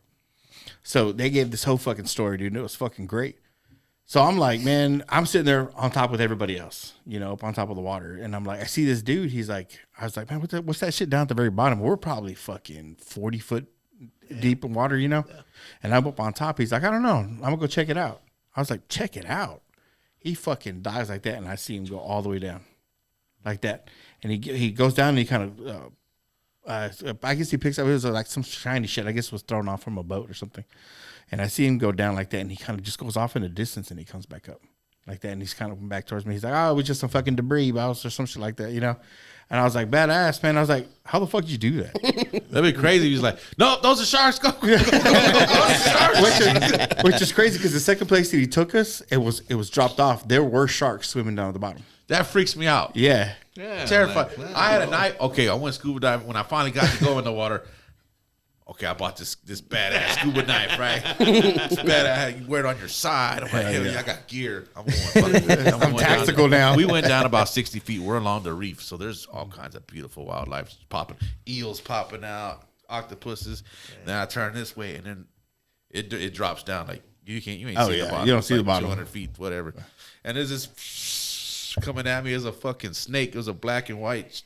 Yeah. And they're fucking poisonous. A sea snake. They're like the most venom. And it's like 8 feet Kill long. 60 people But they can't and open shit their with mouths one big bite. enough to bite you through the wetsuit. So, okay. Right. and I'm like, So fuck he's chopping his head that. off So for I pull the nothing? knife out. I'm like, trying to stab at this fucking, like it's going to do something, right? And then I just kept the knife out, and I'm just, it just passed That's me, when you right? realized it So was then we're pointless. going You were like, we're going along the reef, and then there's shit popping out. I'm just pretending like I'm stabbing that shit. And then later on, there's like a school of fish with the fish are like the size of me. Just there's a school. Oh, yeah. And it's fucking cool. And it's there's a lot of adrenaline going through your body. I'm like, fuck it, I'm gonna see if I can stab one of these fish. And then I looked at my handle. Into a killer fool? I looked at my knife, and ain't no knife no more. It's just the handle. The fucking blade popped out. Butter got him. So I bought this expensive ass $300 scuba knife, and I just had a handle left. I was like, Damn. threw that fucking It was handle away. Yeah. No, man, it gives you a whole different perspective, man. Because that second place he took us, he showed me how to fucking dive deep. He's like, this is what you do. You go down and you feel pressure in your ears. Close your fucking, clamp your ears and push, push and back. your ears will pop. You go down further. I was like, oh, fucking A. So I got used to doing that. Took us to the second one, man. To second location. We all loaded back up on the fucking boat, and they took us to another location. But it was a shipwreck. And they were big fucking fish, man. Huge motherfuckers. Damn. Big, beautiful bitches, man. Fuck yeah. And I was like, man, I want to see if I can grab one, by the fin, And I went down, dude. My wife. That motherfucker. No, yeah, even better. Hell yeah. I told my wife, I was like, I'm going to go down to the fucking, I'm going to With grab no that. snorkel knife. No sparkle, no knife, nothing, bro. I said, you didn't learn nothing. All I got is these. These fucking knuckles is this bitch gonna get. I'm old school, bitch. Let's go. God damn it. I fucking swam Buy down, 3 for bro. And I $5s, fucking, you know what I'm saying? pop my ears again. I go fucking further down, and I grab a hold of the engine, and I'm like, fuck, it's badass. Big old fish. It's probably about the size of this room. And I'm like, man, I see this big old fish swimming under the fucking engine, and I'm like, fuck, I'm gonna go. I grab that engine, I pull myself down, and I grab that bitch by its fucking fin, man. I go around the whole fucking back end. Damn. And I pull him out like that. Bro, that was the most, since then I've been addicted. Yeah. That was been- it. Turned you badass. out on the fucking fish. Fuck yeah, He bro. got turned out. Man, baby bladder. Dude, yeah. How many Hey, times is man, that? Like, hey, man, I keep a counter. I'm like that too, though. I drink like 2 beers and I'm fucking just pissing like a motherfucker, like goddamn racehorse. What the fuck? Fuck. I want to go back though. Goddamn, I want to go back. Hey, do you go y'all travel a lot? Y'all go to Mexico? I try, man. I have a timeshare down in it goes Cabo and Playa del Carmen. Oh no shit. Okay. Yeah. Right across from Cozumel. Oh yeah. shit. Okay. You can see the island from the spot. Oh, Damn. badass. Yeah. Yeah. No, I mean, I travel when I can, but it's not. It's rare I go out of the country. You know, if anything, we just catch the little towns around, maybe go to Austin and stuff like that. I haven't been in a while, man. I really slowed down because being the life of a contract pumper, like I work 7 days a week. Yeah, they work you all the time. Yeah, you gotta go check them damn pumps. He's contract, so he doesn't even have days off. Yeah, Like, I work for myself. If he wants time off, he'll hit me up and I'll go and cover for him. And he actually has to do it at a loss. Damn, so y'all ain't even gonna travel together ever. No. Yeah. Well, we worked it out goes that one dream. time for my wedding. I think that was it. That went to Vegas. That was kind of tricky. It was my first time in Vegas, too. Hopefully this podcast takes off. Y'all get some God, sponsors. I Y'all fucking quit hope them so, jobs. bro. That would be amazing. I hope so. That If would you be like and amazing. share, it probably would. So I try to tell, I guess, You know what? You should get the oil field to sponsor this shit, man. yeah. Brought to you by Pioneer. You know, the problem is a lot of people like there's some hate out there though. There man. is hate, It's- and it Oh fucking, yeah, hate everywhere. And even though we try to be cool as fuck with everybody, it doesn't matter. You know, people are gonna hate. People are just gonna hate. You know, it's just the way Haters it gonna is, hate you know? and ain'ters gonna ain't, right? Motherfuckers hate us because of anus. Our main that's right. Our main growth is through our guests. Yeah. So it's like, man, you know, if you want to share your episode, we would appreciate it. Word you of know what I mouth. mean? Man. Yeah, because It's the best. that's It's the best. That's Maybe what we that's cut- all we've been doing is word of mouth. Maybe we cut out that gay shit earlier, man. I'll be sharing this with everybody. I think that might be the best part. Who knows? That was a hell of a way to start it, though. That was a hell of a way to start it. It's just, I mean, because we talk about so much. We go all the way across the board with everything. We're not like a podcast where we only talk about crimes or you know what I mean. Yeah. There's podcasts that talk about this is our subject. People always ask, well, what are we talking about? I'm like, everything. I don't fucking know. What do you want to talk about? You know that we talk about fucking everything. So It's there's like Seinfeld show about nothing. Yeah, there you go. Nothing and everything. Nothing Just and everything and at the same everything. time. I like that. At the end, man, my vision for this is like the people who thought that maybe I was an asshole, or maybe people that was like, oh well, he's uptight or whatever the fuck, you know, because there's some views about me, you know, that are just they're not very pleasant. There's views about me too that are not Yeah. very pleasant. But You like know, I said, that person. those are people that don't even know you though. They don't even know me. So when they hear this, they're like, shit, man, all the shit that I thought. You had an Uber driver say that. Fuck that guy for what Yeah, it did. you know, for whatever reason. I'm like, what the Sean. He fired me. Yeah, some bullshit. He fired me. Because I have, dude. I've fired a lot of people. You know? Yeah. You got I've to. done it. When you're a boss, man, you gotta do You that. have to take the fucking bad guy role. You know, even though Absolutely right. at the end of the day, I was like, let me let you know why I'm letting you go, and it's not for anything that it's what you've done, but it's shit you need growth on, and this is not the place for that growth. Oh, dude, I fucking totally agree. I know what you're talking about. I've had some good. My problem is I become friends with my. And it's employees. hard, man. And so hard. you make some friendship, and then when you have to tell them like, "Hey, man, don't be smoking weed in my shop." Yeah. You know what I mean? Allegedly Oh, I smoking thought we that were weed. cool. Yeah, but Yeah, like man, fuck that motherfucker. You know they're hating and shit, and they get mad at me. I'm like, dude, I'm still the fucking boss, dog. Like we gotta this be is my professional. house. I built this motherfucker. Yeah. And my rules go like I wouldn't go to your house and just fucking start jumping on the furniture. If you told me to stop, Exactly. I'd stop. yeah, You know what I mean? there's a level of respect that we shouldn't have to talk about it. You should know this. Yeah. You shouldn't smoke weed in my sense shop. ain't think it'd be common fucking sense. No, common sense Yeah. ain't common, man. It ain't common no more. They don't got it, bro. You know, They but don't got it. here's why he's like, I thought we were cool. I was like, no, bro. If you thought we were cool, you wouldn't be doing that in my shop. See, that's for the part where $500, see, I'll like that teach right him there. That's why lessons. people be like, "Oh, he's a dickhead. He's an asshole." It's like, no, I'm not. I just don't want to deal with your Yeah. fucking stupidity. Yeah. or lack of consideration for the Exactly. circumstances around you. Meaning that, dumbass, if you're gonna fucking do this behavior around me in this circumstance in this setting, you understand what you're putting at risk.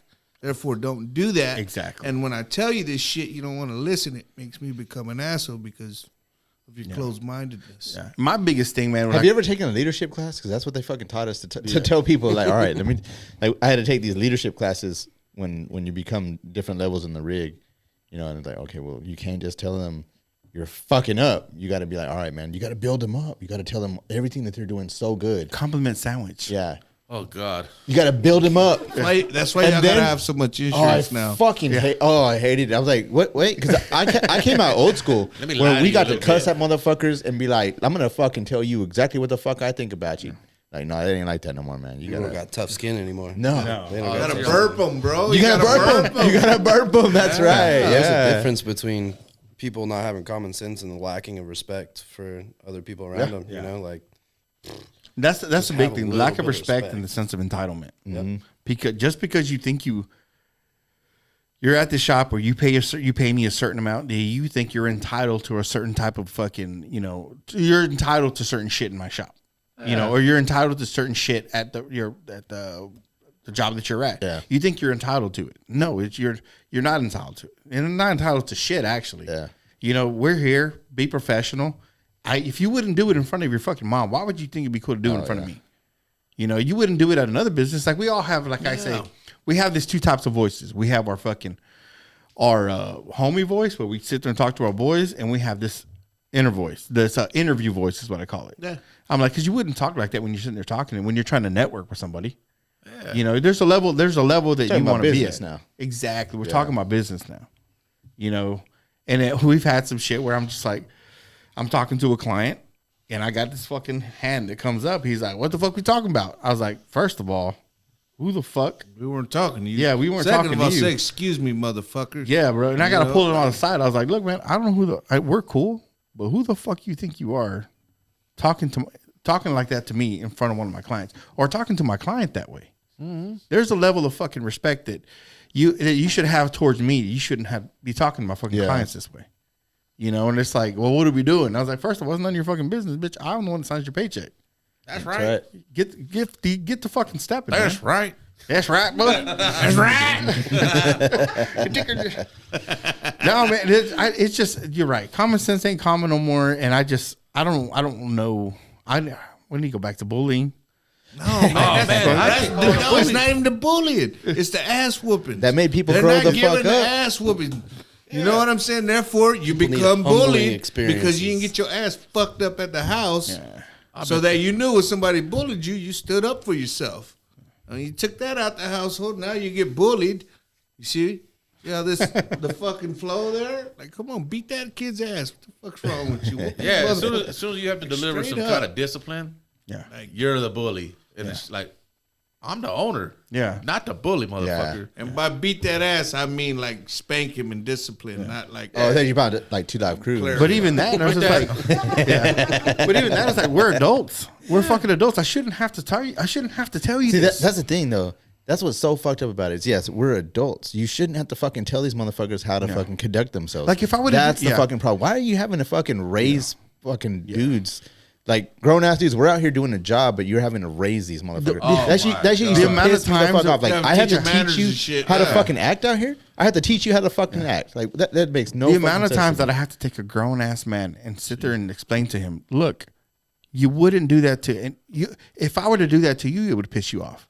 Why the fuck you think it'd be all right to do that to me? Mm-hmm. If the fucking just stop what you're doing. If the roles were reversed, would you get mad? Well, yeah. Then why the fuck? Use the common sense, bro. Use your fucking head. Yeah. If you would get mad, why do you think I'd be cool with it? Do you think I'm just a fucking? I got a theory. Everybody should go to jail for at least a week. Fucking right. Prison, whatever you want to call it. Everybody used to have to do 2 years in the military. You're gonna go get it. Like, get all your shit stripped from you. Let me show you what it is. You're gonna show you how good you got. I don't know about jail, but get your ass up. Military, get you got to mop and sweep. All that shit. Do it straight up. You got to take care of your business. And I'm just like, man, everybody puts in around here. Everybody gets times. You want to watch TV? You got to clean up. Yep. You got times. You got things you got to do to get things. Yeah.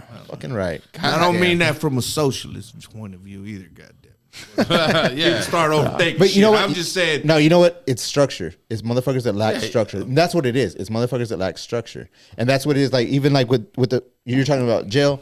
Same thing in military. Same thing in the oil field. Like on the working on the rig, there's structure. Like well, motherfuckers go out there to become a man because there's a fucking structure to it. There's a hierarchy. Like, hey, this is how we do things. This is your job. These are your responsibilities. We're gonna fuck with you until you get it right. And that's what happens in jail. You go to jail. Like, hey, listen, you want to watch TV today? Well, guess what? These are your fucking duties for today, and you have control of the fucking TV. Yeah. You know what I mean? In the military. There's a structure, right? Like you gotta, like I don't know. I've never been in the military, but there is a structure in the military. That's all. And they teach you, like, okay, you do this, you get this. You do this, you get this. But there's a certain way of going about everything, and it better be done to the point too. Yeah, you better use that fucking chain of command too. Yeah, you know what I mean. Shit rolls downhill as well. You know what I'm saying? Mm-hmm. So if you at the bottom, but that's the problem nowadays. You got some gloves on, baby, because you catching this shit. These motherfuckers don't got no structure. Yeah, and that's the problem. And then we catch them. But you think it's also lack of confrontation?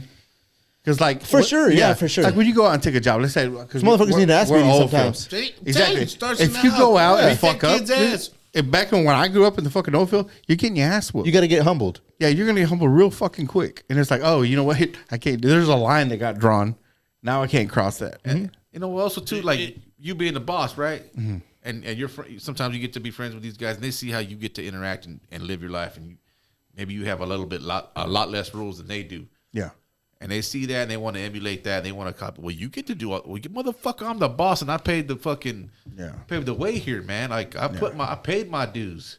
You need to do all this shit before you start trying to like. You don't get to move in just because I built the house. We live in a capitalistic society, like which I don't know about you guys' views, but as far as I'm concerned, that's the closest thing to nature as it goes. You know what I'm saying? You're gonna fucking put food on your table, and that's that. Anywhere you look in nature, you're gonna see a hierarchy. You're gonna see a chain of command. Yes. You're gonna see, hey, you respect your elders and not fuck your ass up. Yeah. You see what I'm saying? And that's how you learn. And that's with all types of different animals. I don't give a fuck how smart we think we are.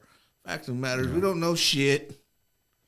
Yeah. This universe, we don't know shit about it. I like the way you said that. How smart you think you are, because you know that's another fucking thing too. Motherfuckers. Well, I grew up in a time where it's like, yes, you get to eat what you kill, and that can, It's just like, oh well, hold on, spend what you earn. Well, there you go. You get and this is the mentality now. I was like, well, you're not gonna cheeseburgers. Yeah, you're not gonna eat all that cow. And I'm like, well, I killed it.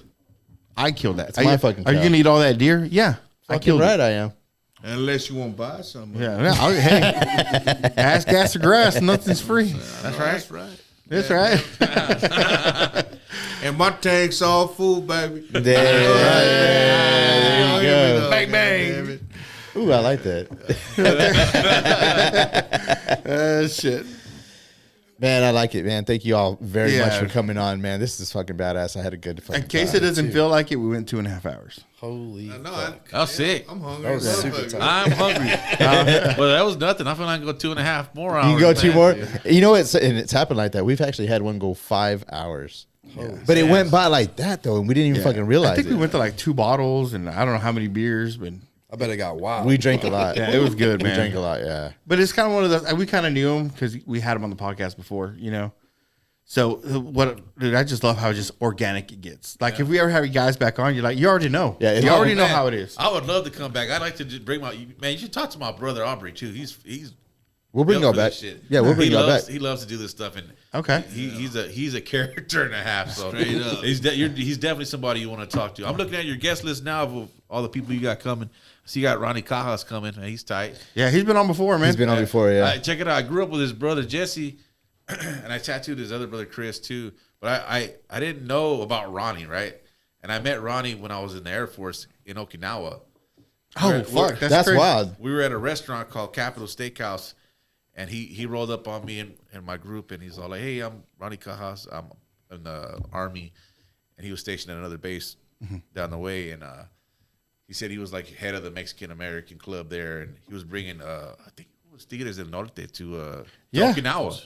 Japan, baby. That's crazy, right? No, right? Like, Yeah, and they came, and he told me about where he was from. I was like, "What? I'm from San Angelo too," and I was like, "Cajas, hey, you know Jesse Cajas? Because that's my brother." I was like, "Bro, that's my boy." And then like after that, like I didn't see him. I saw him a few other times, maybe like Yeah, y'all met in Japan. Okay. Yeah. That's fucking Hold on, crazy, bro. dude. Hold on. Let me get conspiracy theory on this, right? oh shit. Fuck. Okay. It's a big fucking world, but it's small. Yeah. It's fucking small, right? So we've talked about some of the shit that's come out of San Angelo. Oh, dude. bro. There's some Whether amazing. the amount of talent, right? Fuck yeah. But hold on, but really pay attention. Like I hate the fucking. I'm gonna get real conspiratorial with this, right? Oh shit. But like that. if it's not a simulation, if we're not living in a simulation, this is the most coincidental. We shit. are close to the lottery ticket. We might. Damn it, I knew it. You know what I'm saying? Yeah, because you have any idea how many people I've met in another country? They're like, "Hey, I'm from San Angelo, Texas." Oh, yeah. Oh, and yeah. are you? Hold on. You're from San Angelo, Texas, in a city of 100,000 people. What are the fucking chances of 8 billion people on the fucking planet?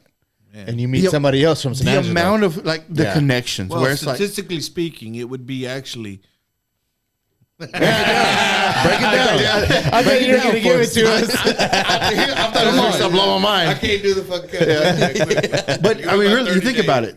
The amount of the shit that comes out of San Angelo, the people are just like, Yeah. the artists, the fucking, we got Lowrider of the year and Lowrider Truck of the year have Yeah. both come out of San Angelo. Yeah, we've had, music artists come out of here.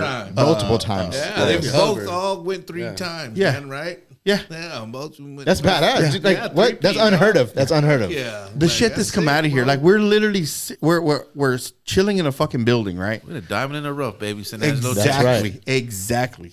There's a fucking mural outside this building where a fucking Billboard 100 song was recorded downstairs. Yep. Yeah. There's a studio. Yeah. See that? downstairs Yeah. The amount of stuff that has come out of San Angelo. Now, I wish more artists, when they did get big, would claim San Angelo, but they claim either San Antonio, Austin, or Corpus Christi.